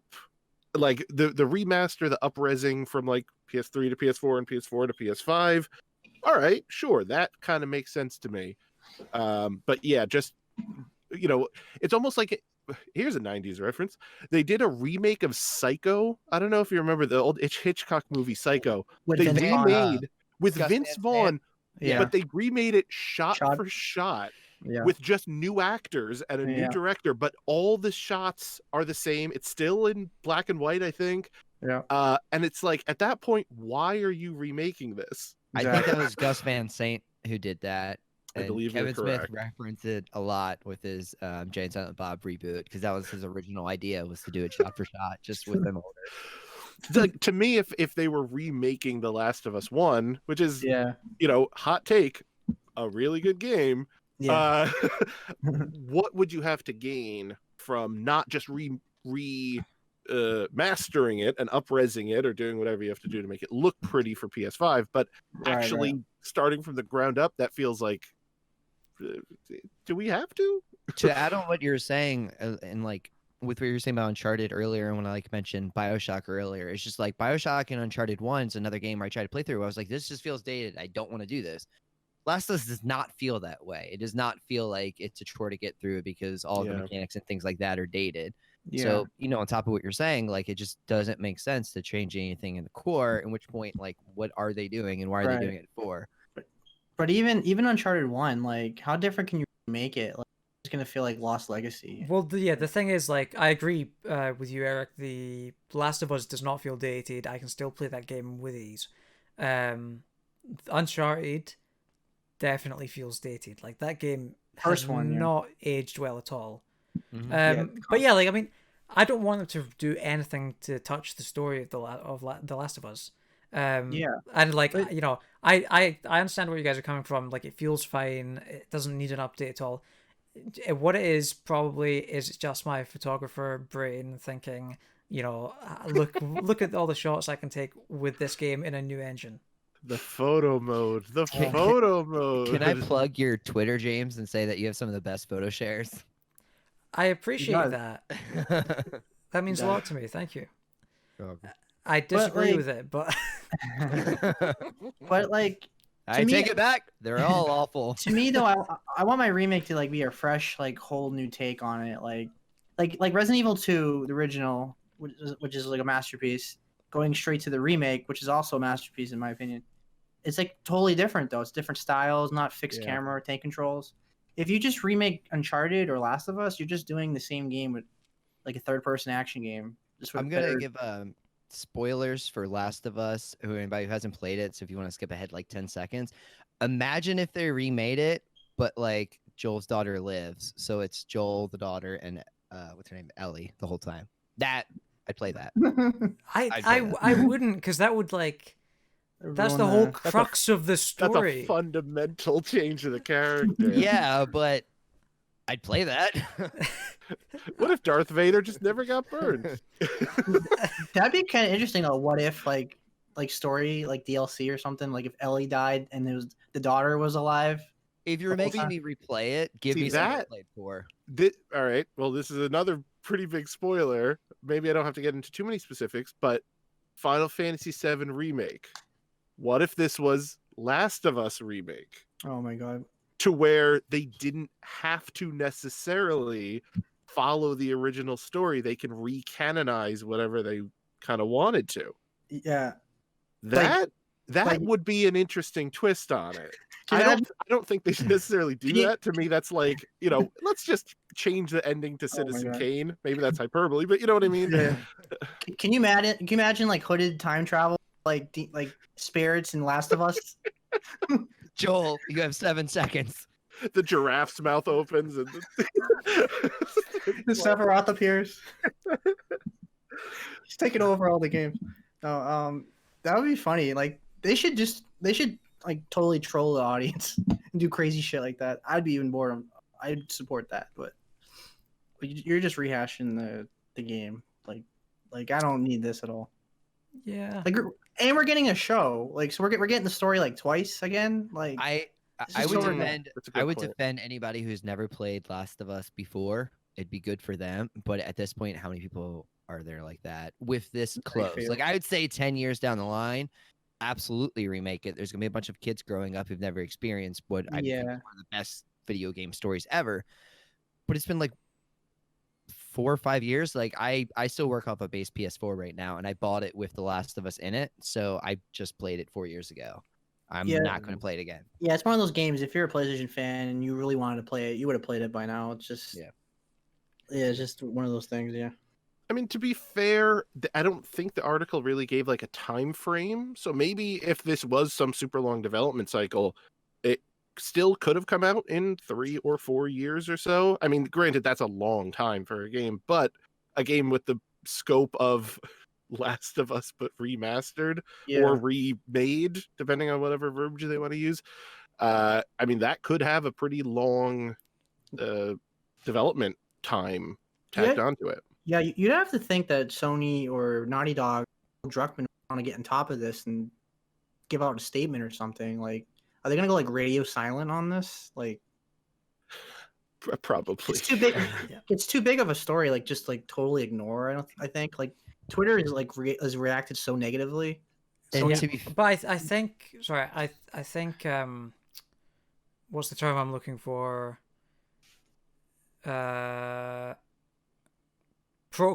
Standard protocol is to Sure, not discuss leaks and rumors, whether they're true or Sure. not. Mm. that's Yeah. true. But I mean, Sony as a whole. You think like, are we gonna get a statement this week or something? You think Jim Ryan's gonna react to this? Because he's trending like in the United States, like, and it says like a lot of people are upset. Like it says that in the trend. Like people are. So Jim that's not Ryan, that people are PR. upset. Headline, Sony may Yeah. that clickbait headline. good Sony PR. upset a lot of people this week. Yeah. Every week it's something new. But we'll get into that after the next topic. That's going to be the title of this podcast. Jim Ryan, people are upset. I mean, the to compound what you're saying, it's just like this is the tip of the iceberg, like James said earlier. Like that was just the first part of this article. Yeah, Yep. true. Exactly. And speaking of, the more information, thank you for the segue. So apparently a Days Gone sequel is not happening. I don't know if any of you are particularly sad about this. I'm not too sad about it. Days Gone was pretty mediocre. I didn't need a sequel. You know, like I wouldn't be very interested in a sequel to that game. I know a lot of people like it and would like to see the potential of it fulfilled, but it was kind of, I mean, biker zombie game, apart from the big hordes and everything, there wasn't much interesting in that world for me at all. You kill me every week. Do you know? Before Seb returns to that, do you know what stands out to me immensely with that, or with like this leak and the timing? Is that's the free plus game this month, is it not? Yep. Yeah. Yeah. So it kind of definitely feels like, you know, they're putting out us for free. We're supposed to, you know, move forward with a sequel, and that's not happening anymore. It definitely feels like that might be a motivator behind it. Yeah, like for a new IP, like this game didn't sell like, you know, it didn't sell like Animal Crossing, but I think it did quite well. You know what I mean? And a lot It of was people profitable, yeah. a lot of people really dug it. Like critics like hate, like, a lot of critics didn't like it at first because there were so many bugs in the first. But after the first couple weeks, it seems like universally liked by like fans. Like, It's Yeah, I think universally, it's universally enjoyed, I think. yeah, But nobody's like, I think everyone sort of agrees it's a average game. I think Uh, Schreier mentions it in the article that it actually, you know, sold very well, but the reviews and such were middling. So I think that's Yeah. actually quoted in the article at some point. yeah, because I remember a lot of like you know, it was one of those like fan versus critics civil wars when that game came out because most fans really loved it. And now I don't think people consider it like on the level of God of War, of Us or anything like that, but I think a lot of people would probably like rank it like, you know, they would probably like rate it like an 8 or something like that. And I know people that really like this game, and like that's and the game, the way it was set up, the story, it was really definitely made for a sequel. Like there's a lot of like really interesting ideas at the end that you could have really did something with it. And Ben Studio, this was like their first like big open world game. Like this, they were just getting their foot in the door. Like they could have really nailed it in the next game. And it's disappointing that we're never gonna get that now. And they're using resources for a remake. Or Well, whatever they're okay, no, doing. so I think the other news, sorry to clarify on that, Mhm. is that one team at Bend was assigned to help Naughty Dog with the upcoming multiplayer game, which was probably Factions 2. And another team in Bend was assigned to make a new Uncharted game under Naughty Dog's supervision. Now, they weren't too happy about that, so studio leads at Bend asked for the studio to be taken off the Uncharted project, and as of last month, they're now working on a new game of their own. So, honestly, I think them working on a new game of their own that isn't a Days Gone sequel is in my opinion, the best possible scenario, because they can take lessons learned from Days Gone and apply them to this new game and create a new universe from the ground up to use those. Because if they made a Days Gone sequel, like I said, in my opinion, like that universe, that world isn't very exciting. It's kind of a generic zombie apocalypse world. So I feel like if they make a new world from the ground up and a new story, they have a chance to make something more interesting. Yeah, while you go ahead. Oh, my this isn't necessarily pushback to that, and I'm not sure if the article mentions it or not, but my only concern is like, what did they originally wish to do? Did they have internally big plans for Days Gone 2 where they were like, okay, we will take our lessons, we will move forward? Like, they were amped of like, we can do better. A lot of people liked it. and then they get pushed off, and then they're like, okay, you can't do Days Gone 2, but you can do something new. Like that would have been really disheartening. Like Exactly. you Yeah. get pulled So That's to what I one was, thing and then yeah. to another. So- Yeah, so that's the exactly art- what I was gonna say. yeah, Yeah, so, like so the article says that they pitched a Days Gone sequel, but it got shot down. There's no reason as to why, but it was probably, there's a good chance it was because of the critical reception and that kind of thing. yeah, like the thing is, like your argument would hold up more water if it was like an IP with like 5 titles in it. Like this is a brand new IP. Like Right, they but were they just getting their foot in the door. Like but they can't. I don't think they can make the universe much more interesting, because it's kind of like a fundamental thing, isn't it? That it's like the universe. They can't really change that in a sequel. yeah, I'll give you that. It's a very generic, like woodsy third person like zombie game we've seen a million times. But like the concept of like all the animals being affected and things like that too. You could have, and you can always do like a cool like human storyline, like always. Like The Walking Dead still clicks with a lot of people, even though it doesn't click with me anymore.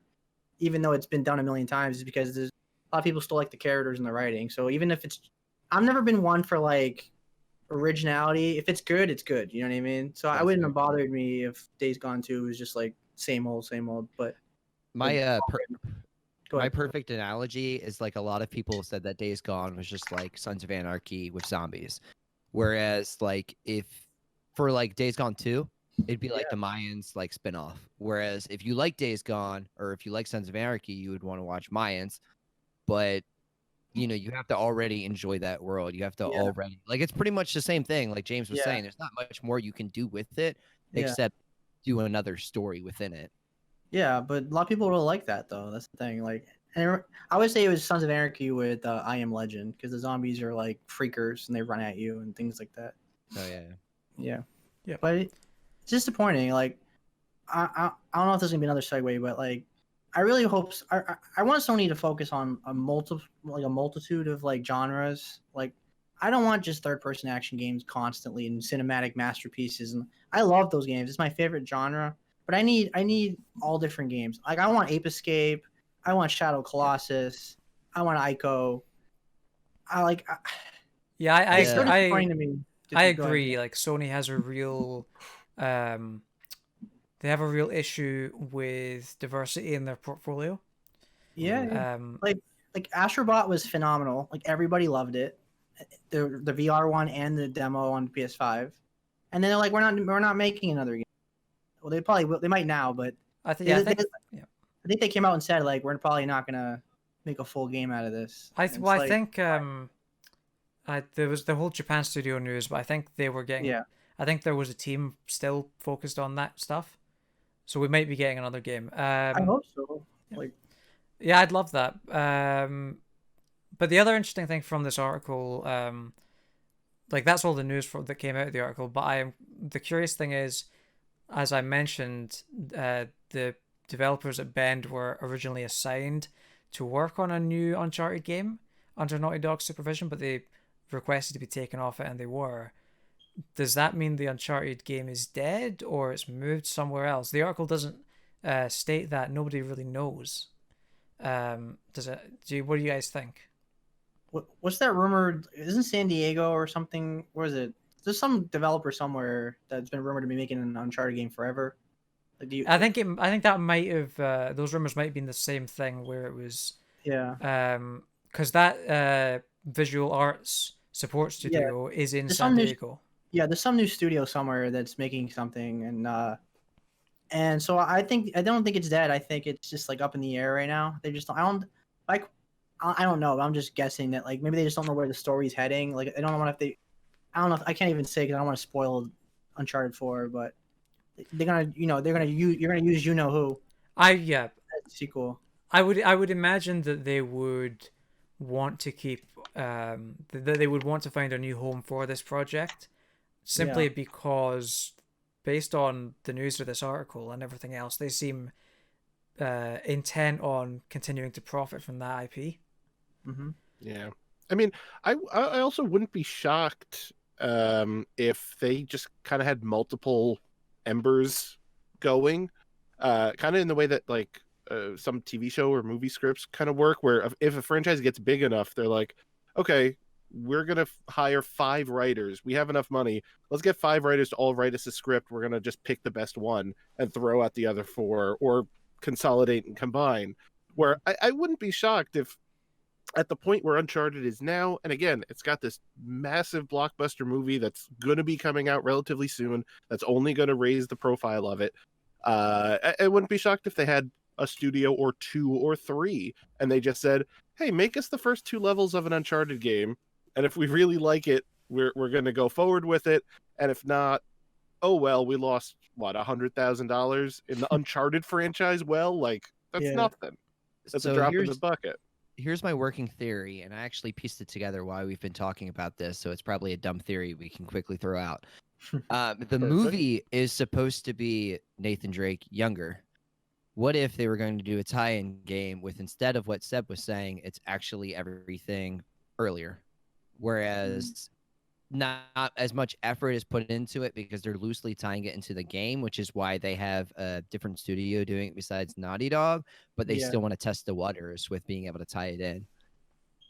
I mean, yeah, that'd be interesting because there's a lot we don't know about young Nathan Drake. Like he's a teenager in Uncharted 3, and then it jumps right to his 20s. So yeah, there's a lot you can do with that. Personally, I think if you do an Uncharted game, like I think it's probably time to like do all new characters. Because obviously, there's all great locations on Earth that you can do. You don't have to. I think if it was up to me, I'd probably retire the Nathan Drake character. Like I think his story's done. I think I got everything I needed to know about his character. I love Nathan Drake, but I feel like I'm done with that. Now that you mentioned that, that gives me an idea actually. Because what if the Lost Legacy was them kind of just testing the water for an Uncharted game without Nathan Drake? Yeah, just a lot to of people dug it. Just to see how people liked it, and then maybe the next game is totally new characters. Mm-hmm. I've got it. You got it? Uncharted with Lara Croft and Shadow of the Tomb Raider. And wait, I forgot Dory's not in this episode. I'm sorry. Better yet, Uncharted with Gordon Ramsay. Oh, Me and Jim Ryan. No, he looks like Gordon Ramsay. Anyway, you might be missing the. You guys might be missing the reference here. It's Gordon Ramsay has a TV show called Uncharted. He does. I didn't. He does. I didn't know that. That's the joke. Sorry. How many TV shows does the man have? I know. All he wants. So is that the one with or without the kids? That's the one where he swings from ropes and shoots people. I think, and he searches for treasure. Yeah, I think I have seen this. Yeah, that'd be fun though. Gordon Ramsay in Uncharted. You just play as Gordon Ramsay. You can cook and everything. Yeah, that's why they don't bring the Uncharted games to PC, because somebody would absolutely make that a mod. And so in terms go ahead. Now we've circled back to Yakuza Like a Dragon, where one of your classes is a chef that hits people with a frying pan. See, it all comes full circle. And a side note, like the funny thing is, like Dory is associated with Shadow of the Tomb Raider.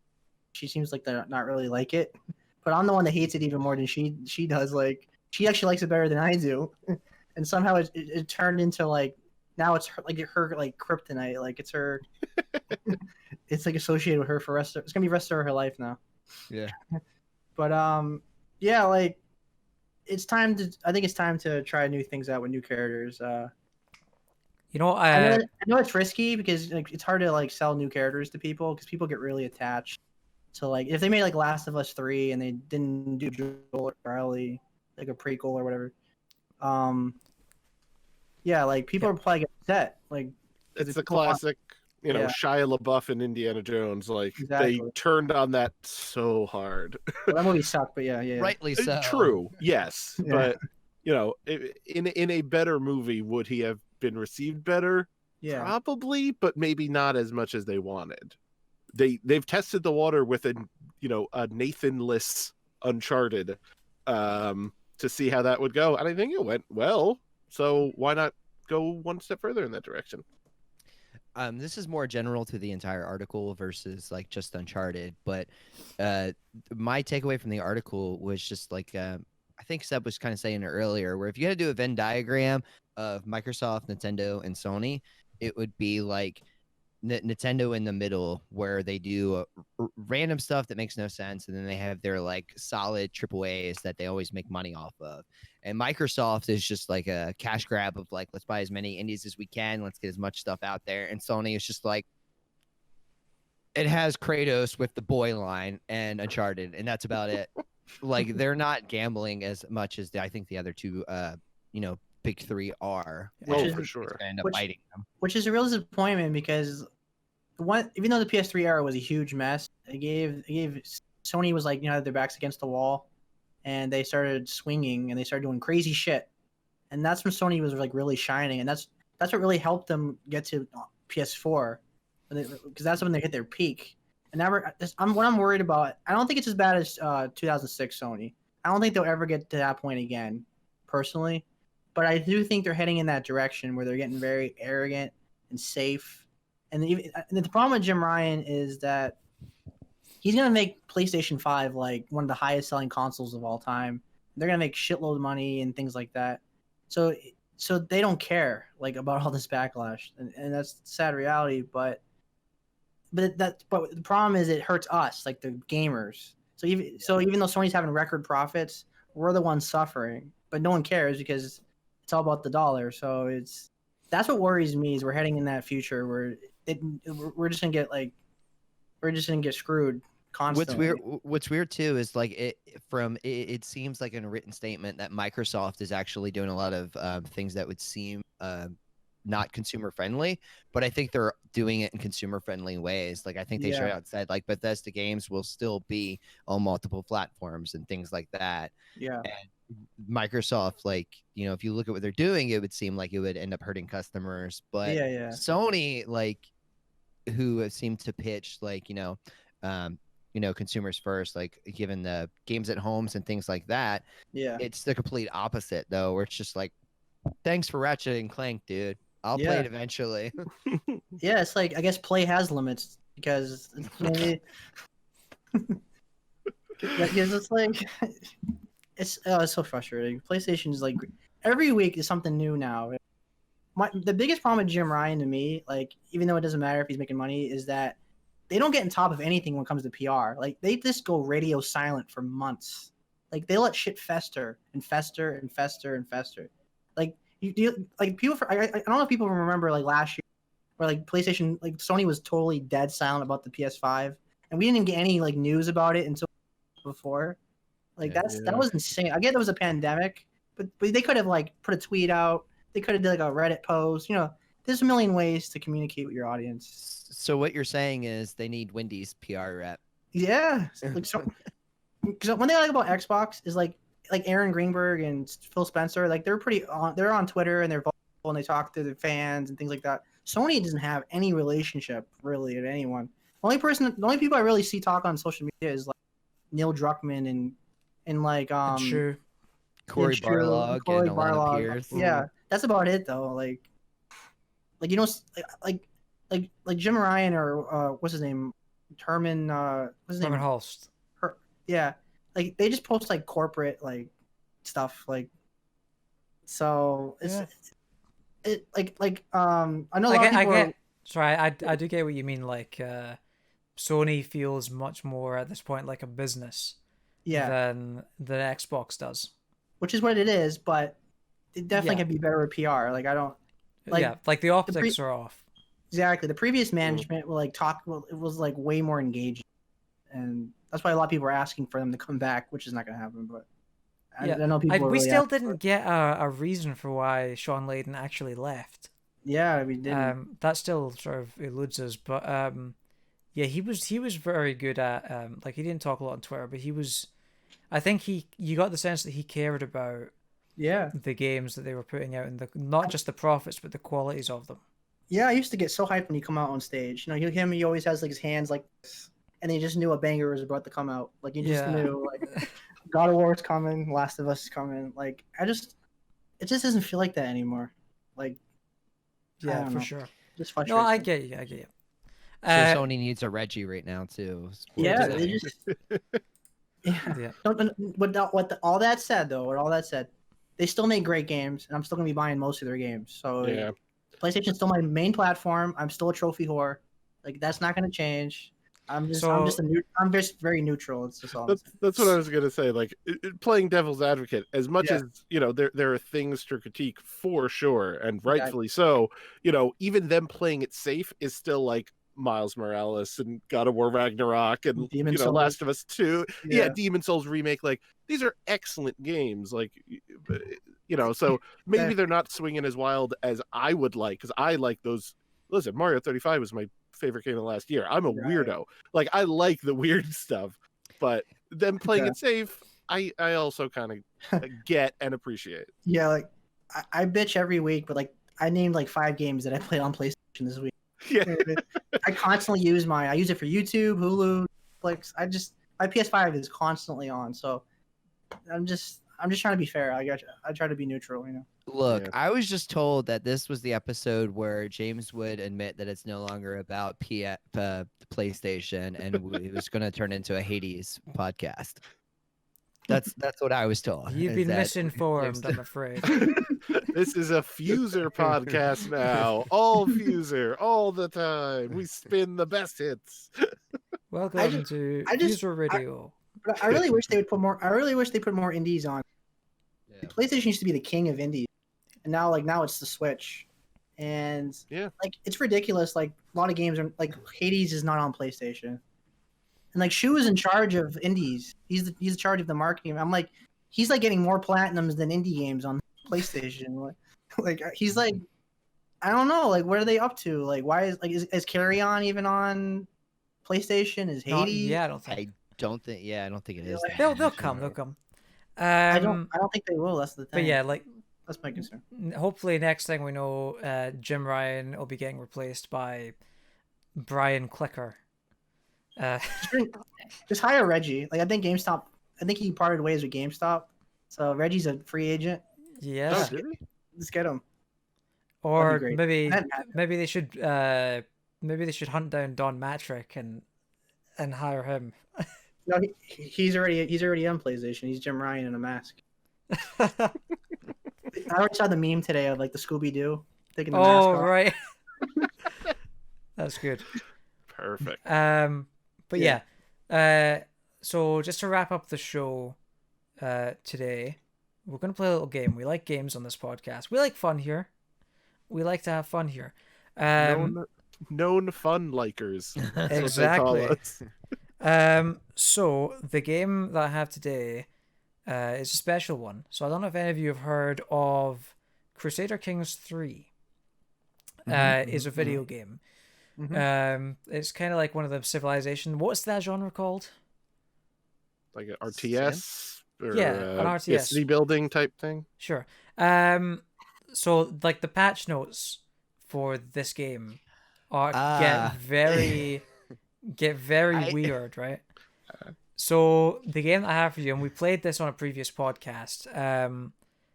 Basically, I'm gonna read off patch notes for Crusader Kings 3, and you have to tell me if they are real patch notes for the game or fake ones that I made up. I'm aware of seeing it elsewhere, and I'm so happy to be a part of it this time.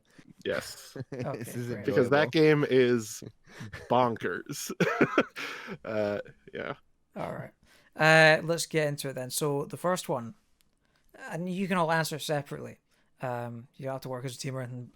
The first one, it is now possible to recruit children from prison as long as they're not heir to one of their liege's titles. I'm gonna say not a real patch note because it shouldn't matter if they're an heir to the Legion's title or not. There you go, baby. Recruit. I agree with false, because that seems like such a weird limitation. Like Yeah. Yeah, I think I'll go with false as well. You're all wrong. That's a real Crusader Kings 3 patch note. dang You it. know what's funny thing is I was gonna be a contrarian and just go the opposite of everybody else just for the sake of it. I should have just did that. You should have done. Okay. The second patch note. This is a shorter one. Added to the chin goatee beard variant. Real or fake? That's got to be fake. That's got to be fake. I was gonna say true for all these because they're all batshit crazy. Because they're all batshit crazy. I'm bound to be right at some point. I'm gonna say it's false.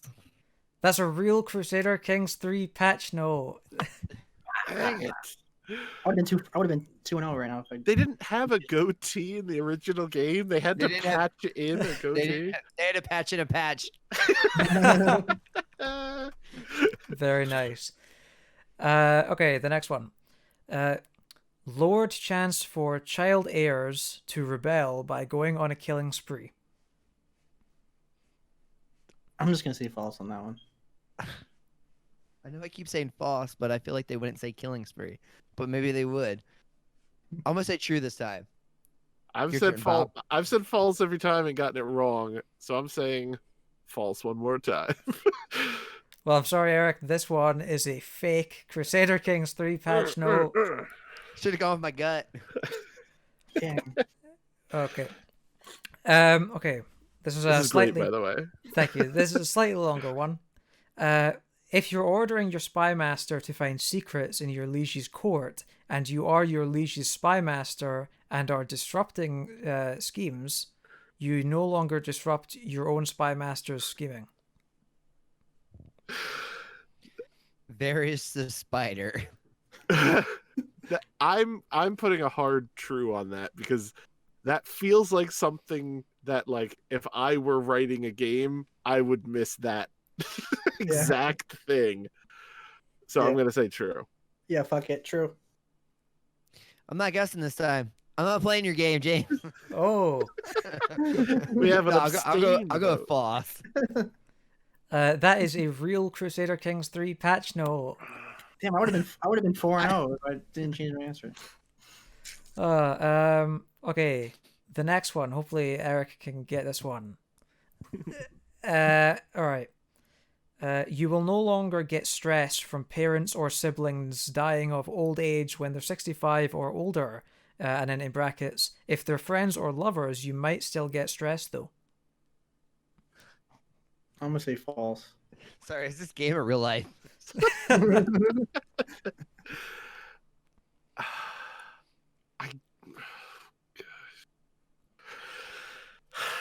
False. I'll go with true. That's a real Crusader Kings 3 Oh, patch man. note. I Dang. That is Wasn't a so shutout for me. ridiculous. I like that. If they're 64, I'm gonna grieve. If they're 65, they lived a good life. Grandma had it coming. She knew it was up. It was fine. All right. Right. Your rival flinging a corpse at your castle now gives you an imprisonment reason if they're your subject. Start over. Say it again. Your rival flinging a corpse at your castle now gives you an imprisonment reason if they are your subject. You know, we've all been there. We've all had our rival throw corpses at our castles. So Sasuke is throwing bodies at the castle. So relatable. I'm gonna go true. I'm gonna go false. I'm gonna go false too. That's a real Crusader Kings 3 patch note. Baby. I can't. The unbelievable part to me is that you can fling bodies behind a castle wall. You can do anything in this game. I've not seen a second of this game, but it sounds to me just like you can do anything you want in this. I've heard some stories. Like, you need to play this game. I really want to try it just off of like the patch notes that I've heard. Yeah. I was right about to download it last night. Like I literally looked right at it. I was like, oh.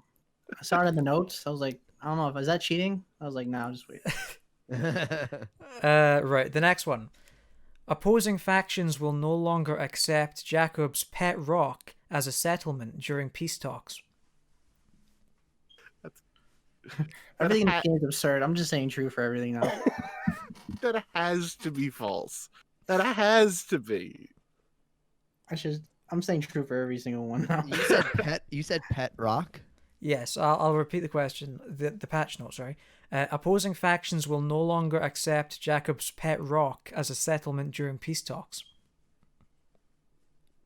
Is there There's a character named Jacob in this.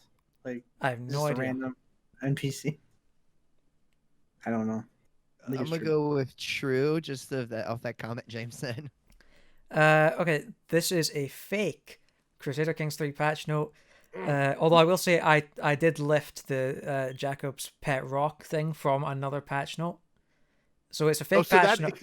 But there is a character apparently called Jacob who has a pet rock.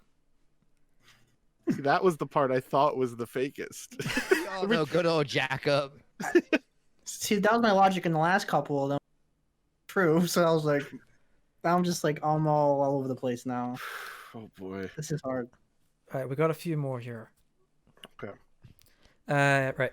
If you change faith with William the Bastard in your court, William will no longer stab his son if he doesn't follow. I'm saying true for all of them. True. Bob, do you want me to go before you? Because you go before me the other. Sure. I'm gonna say false. I'm going true. That's just crazy enough. It has to be true. That's a fake Crusader Kings 3 patch note. This is a pretty, like, I think we're all, like, had the same score or something. It's pretty balanced. I'm sitting at Who 4 knows? right now. Yeah, I'm I'm- sitting at 2, so it is not even at all. Right, we got two more here. Okay. Right. And this is for $10,000. correct? Yes, exactly.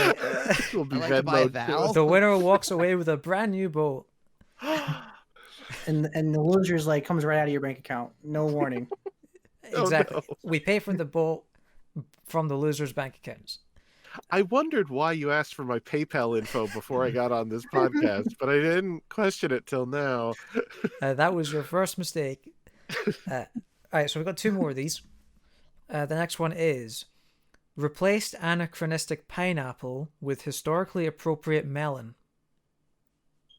True. I don't know any of those words. False. You made up half of them. True. True. That is a real Crusader Kings 3 Yeah. patch note. Amazingly. Right. I think I'm at 4 or 5 or something like that. The final one. Are we all ready? I don't know. This game is so weird. I don't know if I am, but All right. Pregnant spy masters will no longer stab themselves. True. We all know girls can't be spies. that's the part you have a tough time believing.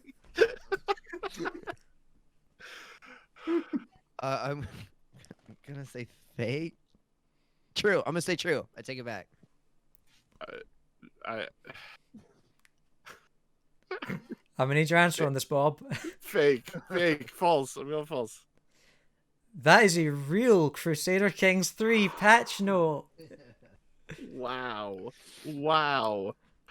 Congratulations to all the contestants. I have no idea who won. I Will got you guys? 6. We all did. I think I got It's like Fuser. I'm We're all sitting at winning. 5. Like, yeah, it's like fused there. All right, James, I want my boat. Expected by tomorrow morning.